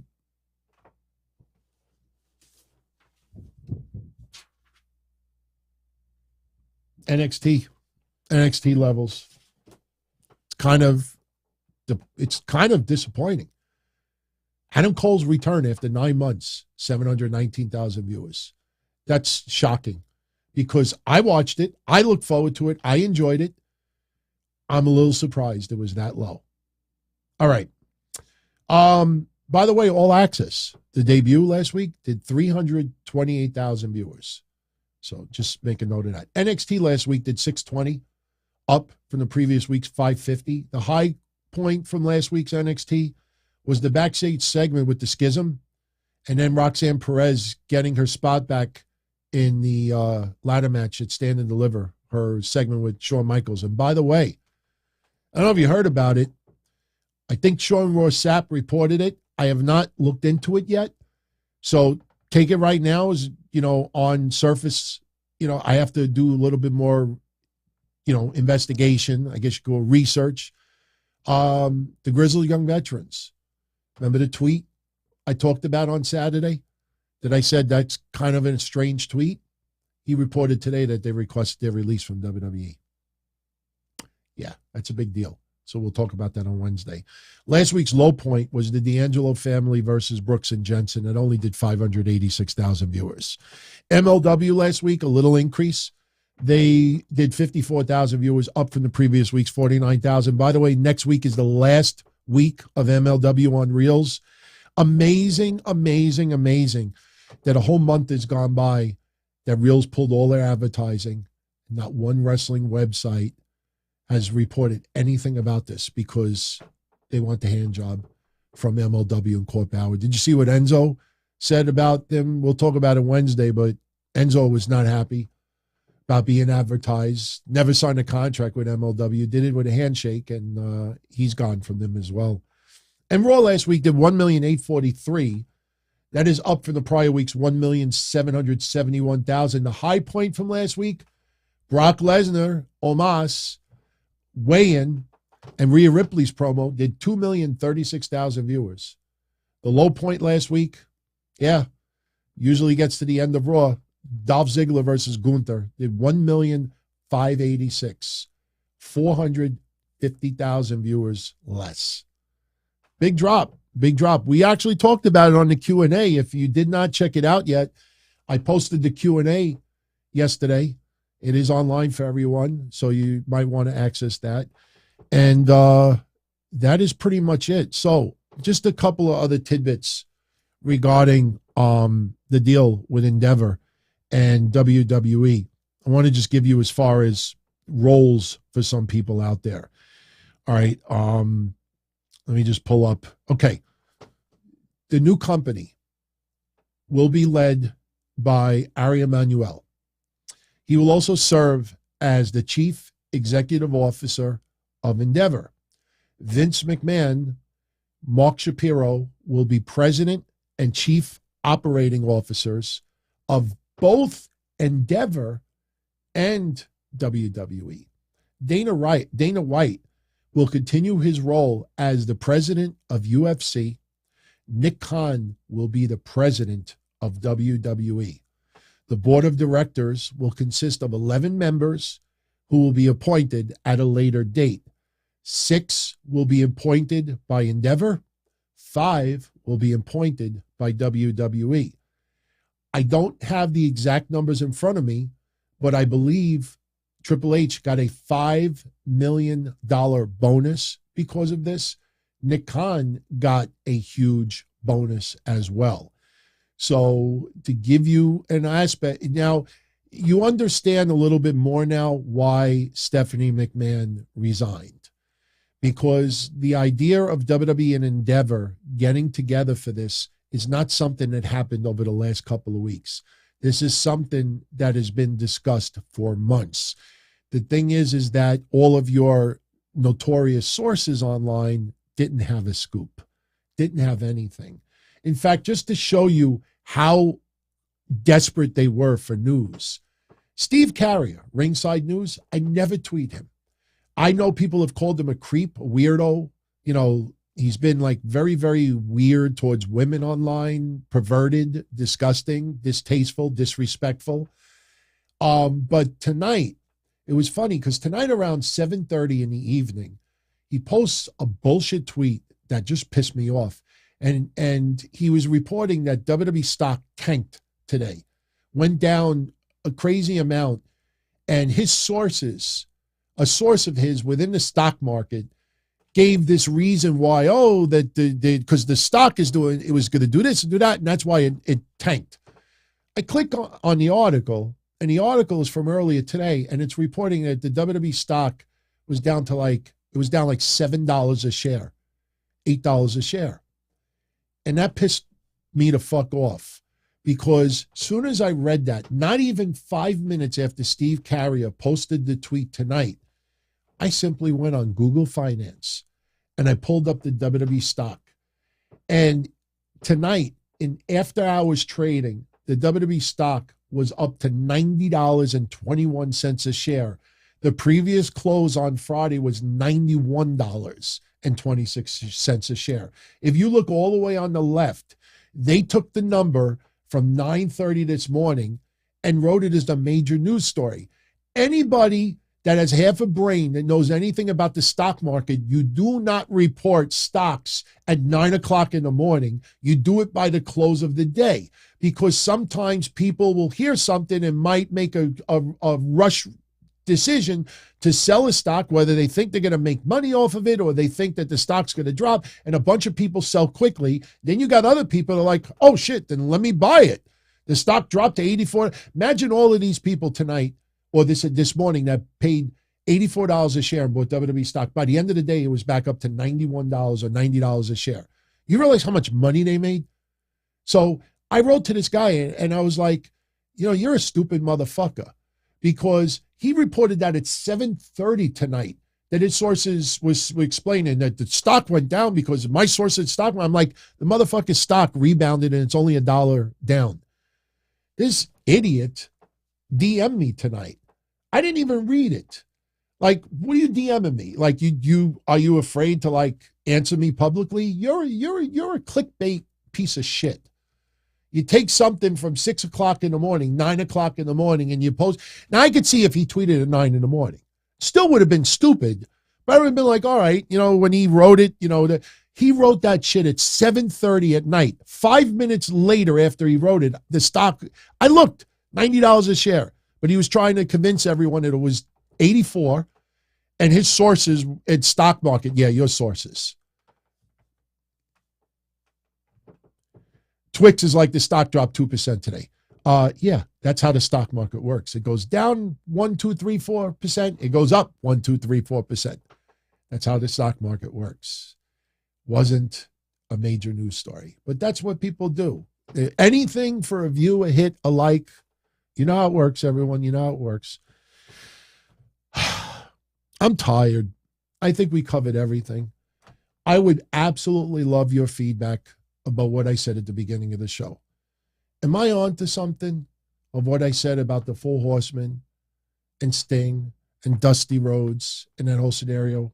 I think that's exactly what's going on. This is inspired by the Horsemen. Ric Flair, one of Triple H's most beloved wrestlers.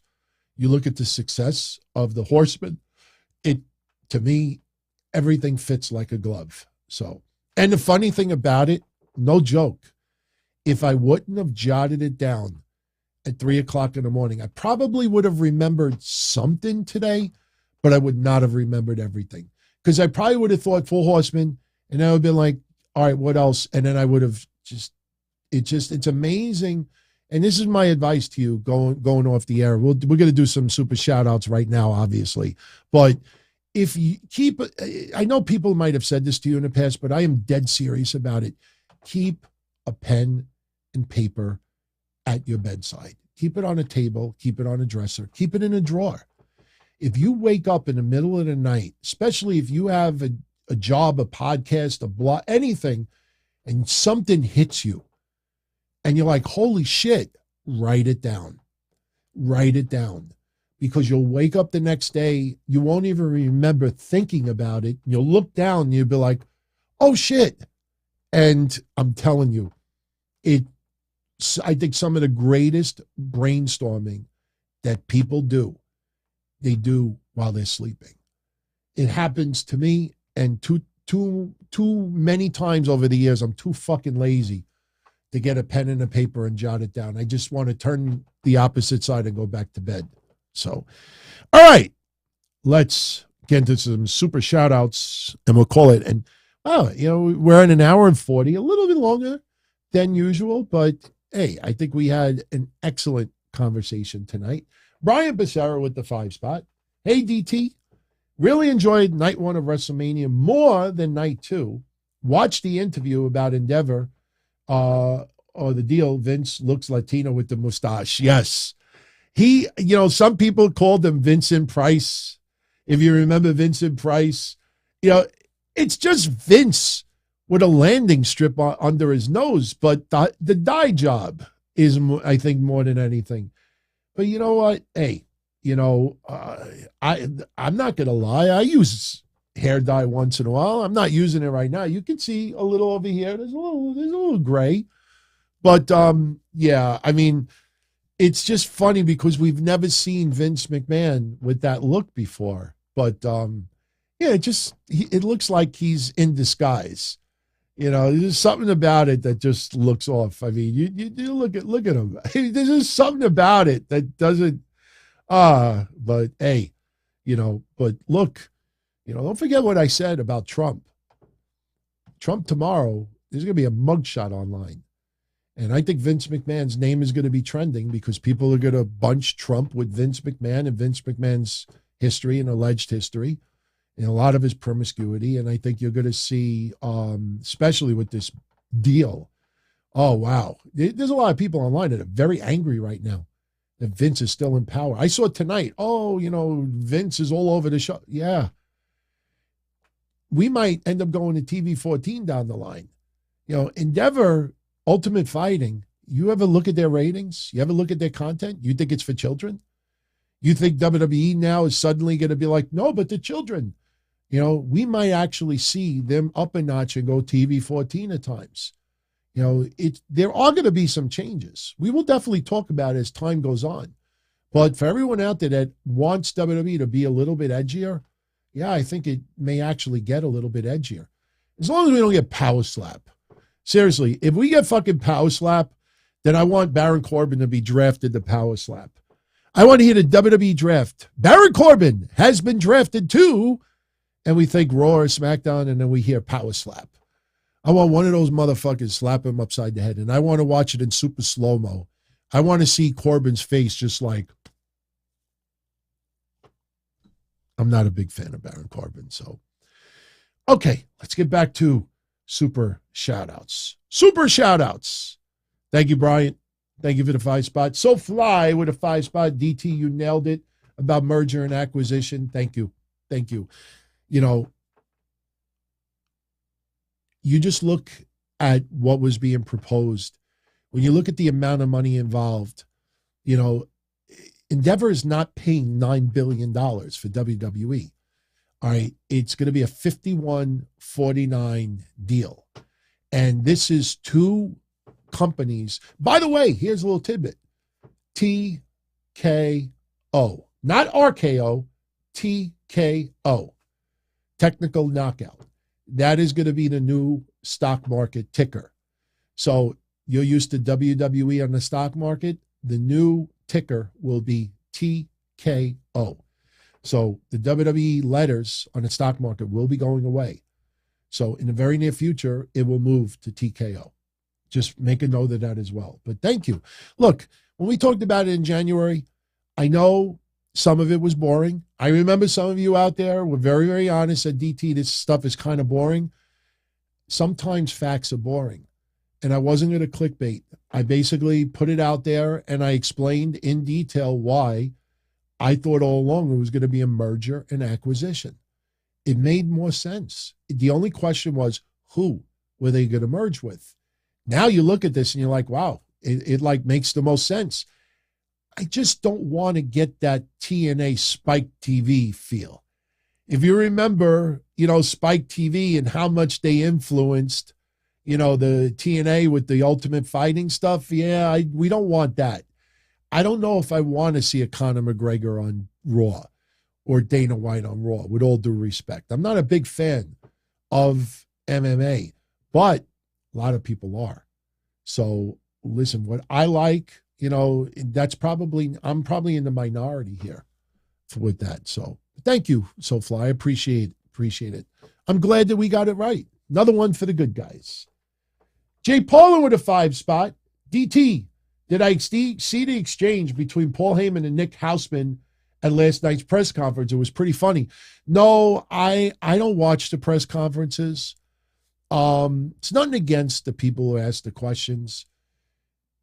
You know what my problem is with most of these people, and I don't have any personal issues with them. I just like when someone asks a question and it's one of their chums, like it's got to be like trending amongst the cake and ice cream club. Like, oh, so-and-so just asked this question. So-and-so just asked this question. Oh, he asked Triple H about the sale. And any news about the sale? Nope. Like, with all due respect to Nick Hausman, you know that it's a securities violation if they start divulging information. You think they're going to, you know what the answer is, but you still pull it out there anyway for what? That's how you waste your question? That's why really, to me, I think people are, I'm not saying him, but there's some people out there that are more about asking a question so their name is in lights. And honestly, you know, it's just, you know, it's not my thing. But no, but I will say this. I don't want to see, you know, Nick Hausman getting embarrassed by anybody. You know, as much as it was fun to see Triple H embarrass Mike Johnson back in the day, I felt bad for Mike Johnson because Mike Johnson overall is a good guy. You know, just ask dumb questions. People like to play gotcha. And when people play gotcha, you know, you got to be careful who you play it with. See CM Punk on that one. So thank you, Jay Paulin. All right, Steve Joseph, what happened with Bobby Lashley's open challenge? Thank you for the 2-spot, by the way. My opinion, Bobby Lashley right now is in the same position Seth Rollins was in the summertime. I touched on it briefly earlier. Seth Rollins in the summertime had no direction, was frustrated, went on social media. He said, WWE Universe, I hope they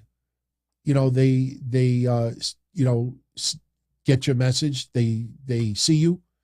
You know, one day they'll see you. One day and Triple H says, I see you. You know, Triple H sent a message publicly to Seth Rollins like, I see you. Just let it play out.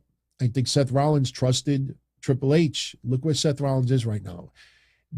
Yesterday, I got a lot of feedback from the Q&A that I recorded a week and a half ago that I think Seth Rollins, somebody told me to choose the next 3 WWE champions. I think Seth Rollins is one of them. Seth Rollins is going to be champion again. Seth Rollins, I don't know if it's going to be against Cody or Roman or somebody down the line, but Seth Rollins will be heavyweight champion again by WrestleMania next year. I truly believe that. So Bobby Lashley, I'm not worried about. Bobby Lashley, they have too much invested in him, and they know what he's worth. So Bobby Lashley right now, unfortunately, some people have to step aside. People were very frustrated about Asuka losing yesterday. Asuka has been pushed quite a bit over her WWE career. Right now, though, it's not her time. If Kairi Sane returns and they form the Kabuki Warriors again, there will be Asuka's opportunity. And they will corner the tag team division again. Right now, it's not Bobby Lashley's time. It will. It will. Somebody's always going to be left behind. But hopefully it's temporary. Let's see 6 months from now where Bobby Lashley is on the food chain. I expect him to ultimately be in a similar position that Seth Rollins is now. The only difference is Bobby Lashley's not going to go on TV and go, ha, ha, ha, ha. You know, Bobby Lashley will be okay. In my opinion, I think he'll be okay. Steve, with another 2-spot, what happened LA night at WrestleMania? Listen, when Kevin and I do our recap Tuesday night, that is one of my complaints. I can't believe they couldn't find something. But, if you haven't noticed, the more LA Knight is not used in the way people want him to be used, the more popular he is getting. I know that sounds ridiculous and nutty. Prove me wrong. He is lost over and over again to Bray Wyatt before Bray went back home. And LA Knight just got bigger and bigger pops. You watch those house show footages, the camera footage, and you're like, holy shit, LA Knight is over huge. Fans see they have chosen LA Knight to be a WWE megastar. And when they see him losing more than he should be, that just gets people more and more behind him. I'm telling you, give it some time. LA Knight will be fine. Believe me, LA Knight, he's got it. He's got it. So, yes, I am very annoyed that he did not get a spot at WrestleMania, but in the end, it's going to help him because the WWE Universe is frustrated too, and they're going to even more of a reason to get behind. I'm telling you, he's going to be interesting. I wonder if WWE is going to turn him full-fledged babyface.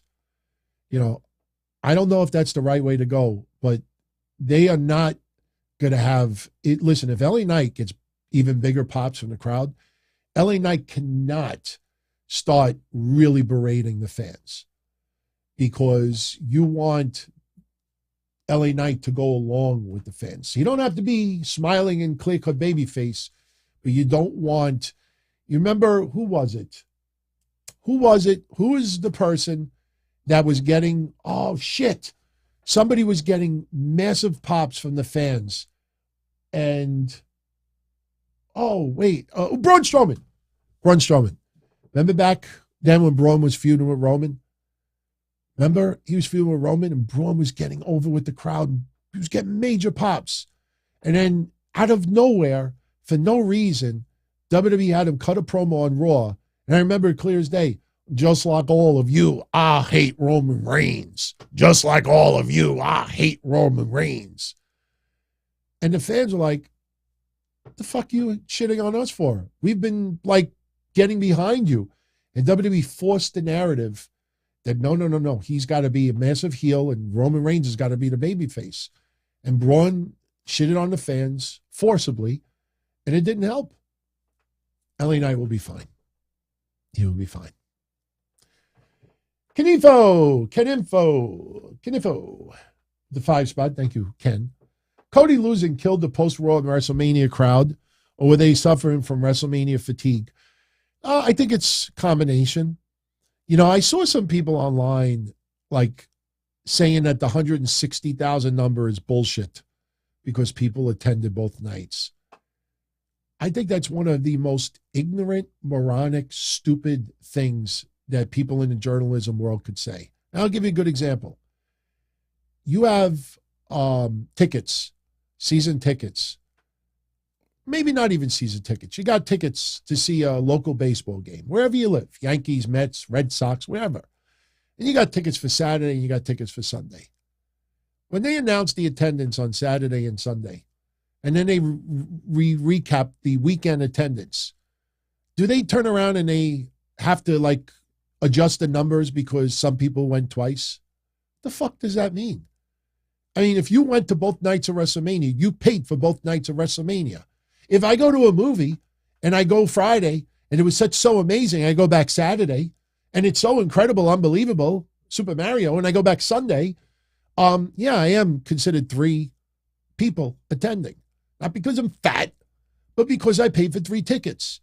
So when they announce 160,000 and people are like, no, people went twice. The fuck does that mean? If people went to 2 football games back to back, which doesn't happen in the NFL, but you see where I'm going with that. But yeah, I think it's a combination of both. I think it's frustration. Plus, there was a lot of dopamine being dropped yesterday. I mean, that emotional ride that everybody went on in that match, you know, it leaves you drained. Again, you know, I thought it was a beautiful ending if Cody finished the story. Until I woke up at 3 o'clock in the morning and I'm like, oh, DT, you're a fucking idiot. This is Four Horsemen, Dusty Rhodes all over again. This is Flair Rhodes. He's playing Dusty to the T. He's got to fail, have bumps in the road. Things happen, loses cool, get disqualified. The more that happens, the more fans are going to want it. It's LA Knight, not to that extreme level. So I think it's a combination of both. But thank you, Ken, for that. Appreciate it. M. Cruz, 78 with the 10 spot. Cody is like Rocky 1. He gets to the championship and loses. Rocky 2, he makes his comeback and wins and becomes champ. Next Mania is in Philly, where Ricky is from. Well, Rocky is from. I think that's what you meant. Not Ricky Starks, but Rocky. Cody wins next year. I think that's way too long. Waiting a whole year for Cody, people are going to get tired. It's not going to be Bray Wyatt level, but when Bray is doing Uncle Howdy and the Q codes and the teasers and or you revel in your glory. Are you happy? Like after a while, like, oh, fucking do the reveal already, please. It's almost like if you can't please your significant other and you wait too long, or you can't like finish the job after a little while, and this is not from experience, but after a little while, like, could you just finish already? Like, nobody wants to wait a year for Cody. But the problem I have with the Rocky 1 scenario is Rocky was an unknown. Rocky was an extreme underdog. Rocky had no shot whatsoever. And Rocky, Apollo Creed did not take Rocky seriously, and Rocky took him to the limit. Didn't win, but took him to the limit. Cody Rhodes is not the same. I think the best comparison that I've ever made was Jungle Boy and Chris Jericho. When Chris Jericho was AEW heavyweight champion, that should have been the Rocky 1 storyline. When Jungle Boy faced him that time, Jungle Boy was 0-8 or 0-12. And people were complaining, why is he getting a title shot? What happened to the rankings? And what Jericho should have done was, I'm going to give a nobody. I'm going to give an unknown. I'm going to give somebody an opportunity that they don't deserve. And Jungle Boy should have taken him to the limit. Lose, but take him to the limit. They didn't do that. Maybe if they give me a little bit of appreciation once in a while, I could give them some good ideas. I'm saying that jokingly. But that's the problem I have with the Rocky idea with Cody. But yeah, they're going to be in Philly next year. But I think it's way too long to wait for Cody to win it. Cody's going to get it beforehand. It's either going to be Saudi or Summer. Saudi or Summer. And I think Saudi is a possibility. Remember when Paul Heyman cut that promo earlier tonight? I don't care if it's at Madison Square Garden. I don't care if it's SummerSlam. I don't care if it's Survivor Series. Never said King of the Ring of Saudi Arabia. I don't think it gets that deep. Long-term booking? No. I think it's just, we'll see. But it's right now too soon for Cody to feud with Roman. Saudi Arabia is not for another 2 months, 7 weeks, I think. So they had to divert attention. Cody and Brock is the diversion. People need to understand, too, Brock is not going to be wrestling all that much. When you look at Brock Lesnar's wrestling career since 2004, it's like 2 pages. He doesn't have as many matches as you think. You might be shocked how few matches he's had in 19 years. But the thing is, you can't expect like Brock's going to back and he's going to be fighting Cody and going on the house show. No, there's going to be 1 match. And it's going to be milked. And who knows? Cody might be injured next week. They keep having him sell his midsection. He's probably going to be wrapped next week. He can't fight for a week or 2, 3 weeks. So this is just to buy time. What it is. Thank you, M. Crew, for the 10 spot. Much appreciated, my friend. Shout out to Theme Parks and Things with Johnny. Just wanted to say, he's not the Johnny he talks about.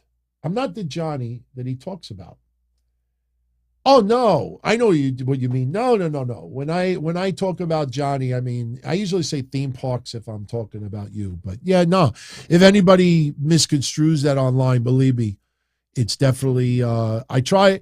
The thing is that that's why I don't like to shout out people by first names or just one-name basis. There's a lot of people out there. If I'm like, hey, Frank, what's your problem? Then I get 5 emails hey, what did I say? And I'm like, I don't know which Frank you are, so, but no.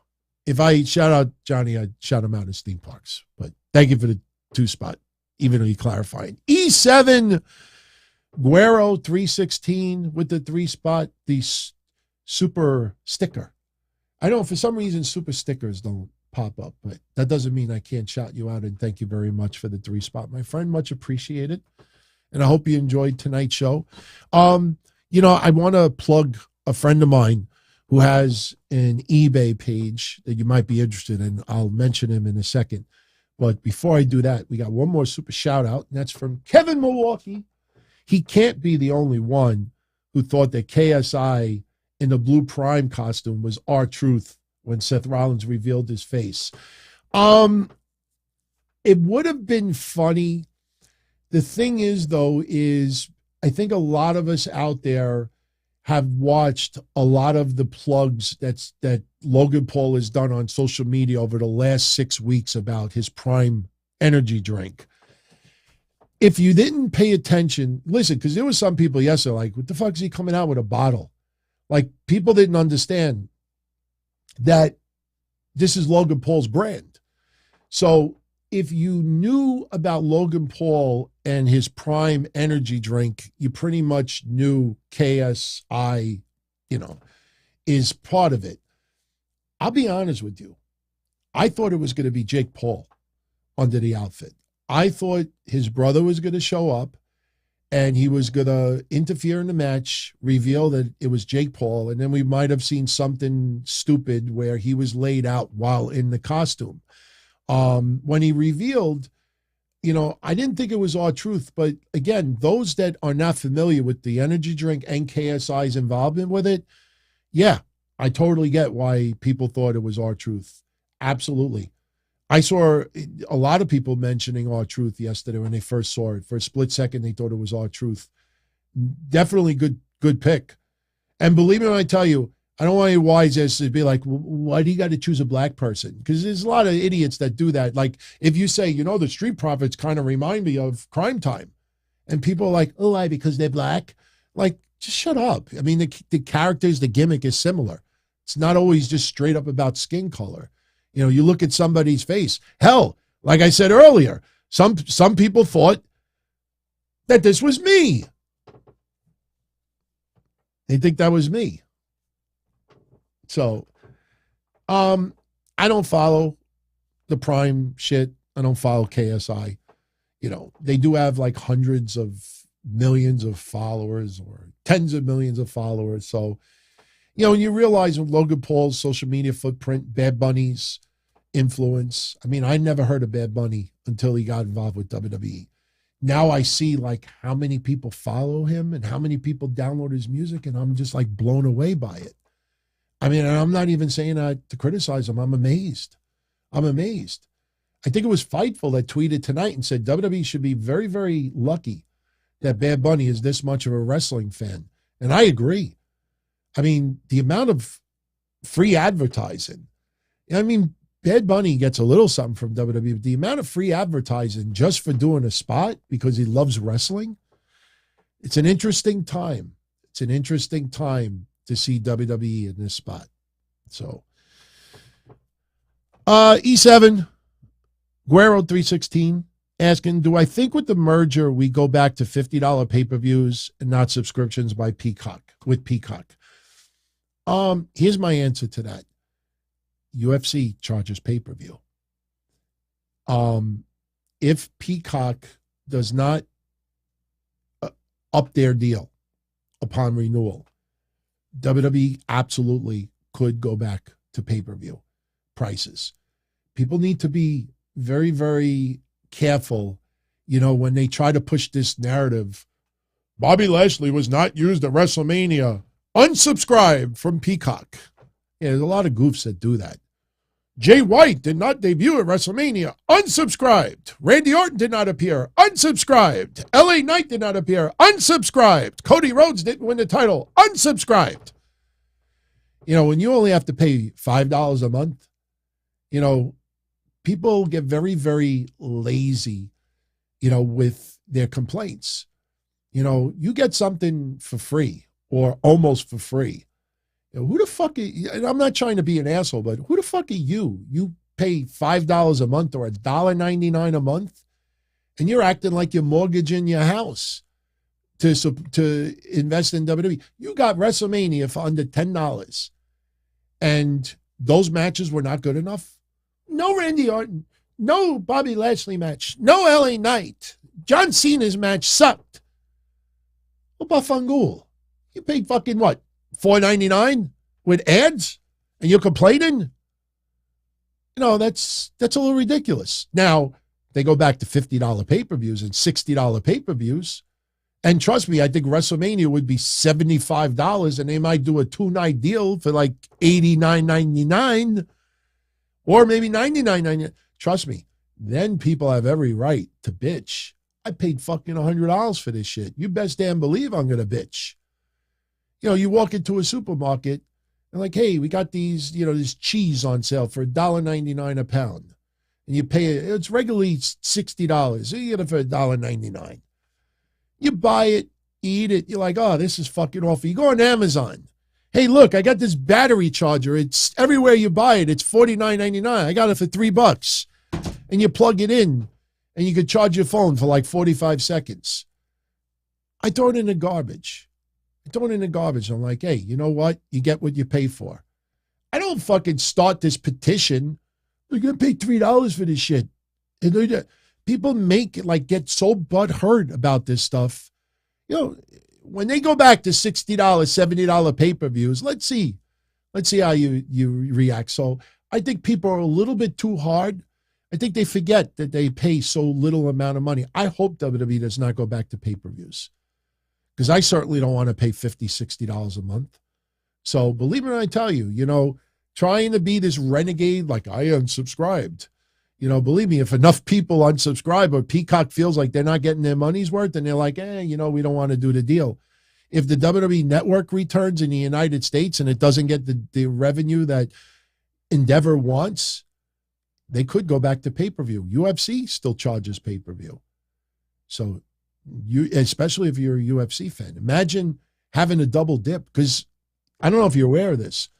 There's going to be more WWE events in the future. Once this all irons out, you're going to see a couple of extra premium live events added.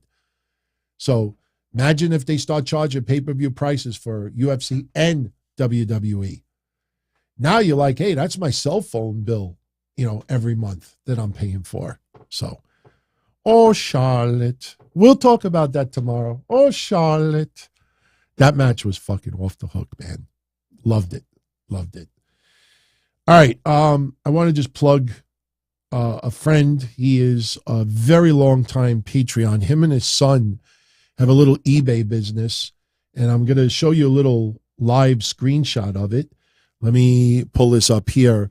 He's on eBay, and it is J&A's Treasures and Goods. They sell a lot of like used games, toys and stuff. But if you look at these prices, you really can't go wrong. I mean, there's a lot of video games, stuffed animals, Beanie Babies, Air Jordans. I mean, they got some of this stuff, $5, $4, you got $20, $30 here and there. But you look at some of this stuff over here, believe it or not. Oh, shit. Here, I'm going to blow your mind right now. Well, actually, no, it's not really, but all right, go check that out. You see that Mickey Mouse there? This was not planned. But you see that Mickey Mouse? You know, here, look at my, look. No, this was not planned. My wife bought these on our honeymoon. And then she, once in a while, looks at my live stream. She's like, how come you don't put them in the background? I'm like, they're not wrestlers. So, yeah, so go check out their page on eBay. That is the link on top. eBay.com, J&S Treasures and Goods, video games, sports cards, memorabilia, cloths, and more. Father and son business, but even better, supporter of what we do. So go check it out. I'm going to actually go check it out. I might buy a couple of toys just to give it to my wife's dogs. She's got Yorkies. So as long as they don't smell like shit, I'll just say, hey, look, I bought these toys. So, all right. We went over 2 hours. I am tired. I know you are tired. But I absolutely loved talking about what we talked about tonight. I think everything we talked about, we nailed it. Loved all your feedback. Love your questions, your super chats. And, you know, yeah, I'll be on vacation, so there'll be no show Saturday or Sunday. But I think we definitely made up for it tonight. And look, we're just beginning. Because as I said earlier, tomorrow, Kevin and I will be doing a full review. Now, look, we will definitely keep it tight as far as the discussion. We will make sure that anything we talk about is going to be very to the point. And we have a lot to talk about, you know, overall, but we're definitely going to just focus on the very important aspects of yesterday. We'll talk about, you know, what we liked and disliked. We'll talk about where we think certain things are going to go. I think the Trish Stratus stuff that we talked about last week, I think that is still way on point. It's going to be interesting to see where they go with Omos at this point. And we got a lot of other things to talk about, and a little bit of what we talked about tonight with Raw. We'll get into in some particulars.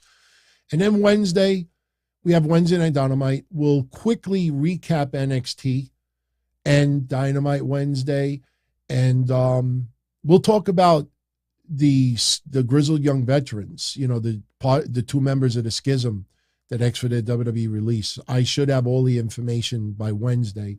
And there's a couple other news rumors floating around that I have to verify that we could put up as well. And then I will say one thing in closing. As far as Braun Breaker not debuting, or Roxanne Perez or anybody else tonight, first of all, we got SmackDown Friday. Something is planned for SmackDown on Friday involving an NXT star. I don't want to say who it is because I don't want to be wrong, but somebody is supposed to show up on Friday. But, you know, we got SmackDown to still to go down. And it doesn't, remember what I said on the Stand and Deliver recap? Remember when I said that just because somebody's going to the main roster doesn't mean they don't show up on NXT Tuesday. Braun Breaker could absolutely show up on Tuesday. Roxanne Perez could show up on Tuesday. There's a few other people that could show up on Tuesday. That doesn't mean if somebody shows up on Tuesday that they're not going to the main roster. You know, it doesn't have to happen the Raw or the SmackDown after Mania. It could happen 2 weeks from now, 3 weeks from now, a month from now. There's no, you know, time expiration on it. So just because we want it to happen at a certain time doesn't mean it has to happen that way. So see what happens. But if you enjoyed tonight's show, you know what to do. If you know anyone else out there that might like the channel, let them be aware of it. You know, I am very, very happy that Kevin and I are doing some shows again. When the next DTKC show happens after the Mania recap, you know, we'll see. You know, we don't want to make people get used to every single week because that's not going to happen. For my Patreon family, next week we'll go back to the regular VI Patreon episodes. You know, 2 weeks for WrestleMania. You know, I don't think anybody complained about it. Also, for those who are part of the predictions contest, I already got the winner for the Patreon contest. So you could go to dontony.com, type in that password, and you could see I wrote winner. I'll make it official Tuesday night. On the YouTube side, for the channel members, I will go over the entries tomorrow. So we should have the winner posted by Wednesday. And I want to thank everybody. And as we go off the air, Nero Fay sneaking in a sixth spot, and it is very much appreciated, Nero. He is tuning in right now all the way from the country of Israel, and he wanted to wish everyone a happy Passover to the Jewish community. And absolutely, I mean, we're now into Passover, into Easter. I will be away for Easter, which kind of like, you know, breaks my heart that I'm not spending it with my family, but my parents have to go to Florida this weekend, business. So it worked out good, but I will be away from Thursday night until Monday evening. But I'll be back here next Monday night in time for Raw. And definitely send your feedback, comments. I'm reading it all. And I absolutely would love your feedback about what we talked about earlier with the Horsemen and Dusty and all that. And then don't forget, next week, we will do that contest, the giveaway. Matt Riddle hat, Matt Riddle autographed rookie card, Matt Riddle photo. Somebody's going to win all three. I have a week to think about what the contest will be, but you have to be live to be a part of it. I think it's only fair. Very, very hard to do. Maybe we will do it in the comment section. I don't know. I have a week to think about it. So, but much love, everyone. I hope you enjoy the rest of your week. If you're part of our Patreon family, you're welcome to join us live tomorrow at 10 o'clock. We'll record the WrestleMania recap and then some. If you're not part of our Patreon family, don't worry. By midnight, 12:30, late Tuesday night, we will have the episode online for everyone. So you will have access to it. And yeah, that's going to be good. I'm really looking forward to that. So, and yeah, I think I'm out of here. Much love, everyone. Be well, stay safe, and you all be well. I think I said that twice. Can I buy a U? Can I buy a U? As far back as I can remember, I always wanted to be a podcaster. For me to live any other way was nuts. To me, those goody-good people who worked shitty jobs for bum paychecks and took the subway to work every day and worried about their bills were dead. I mean, they were suckers. They had no balls. If I wanted something, I just took it. I ran everything. I paid the bills. I paid the host. I even paid the masked maniac. Everybody had their hands out. Everything was for the taking. We always called each other good fellas. You would always hear from somebody. You're gonna like Don Tony. He's all right. He's a good fella. He's one of us.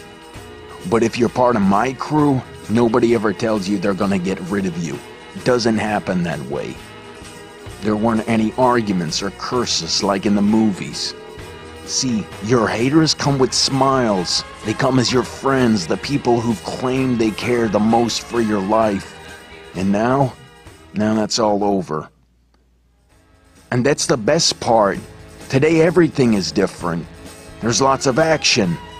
I don't have to wait around for everything like everyone else. Oh, I didn't get the vaccine? Fuck you, vaccine me. Oh, your delivery guy has COVID? Fuck you, feed me.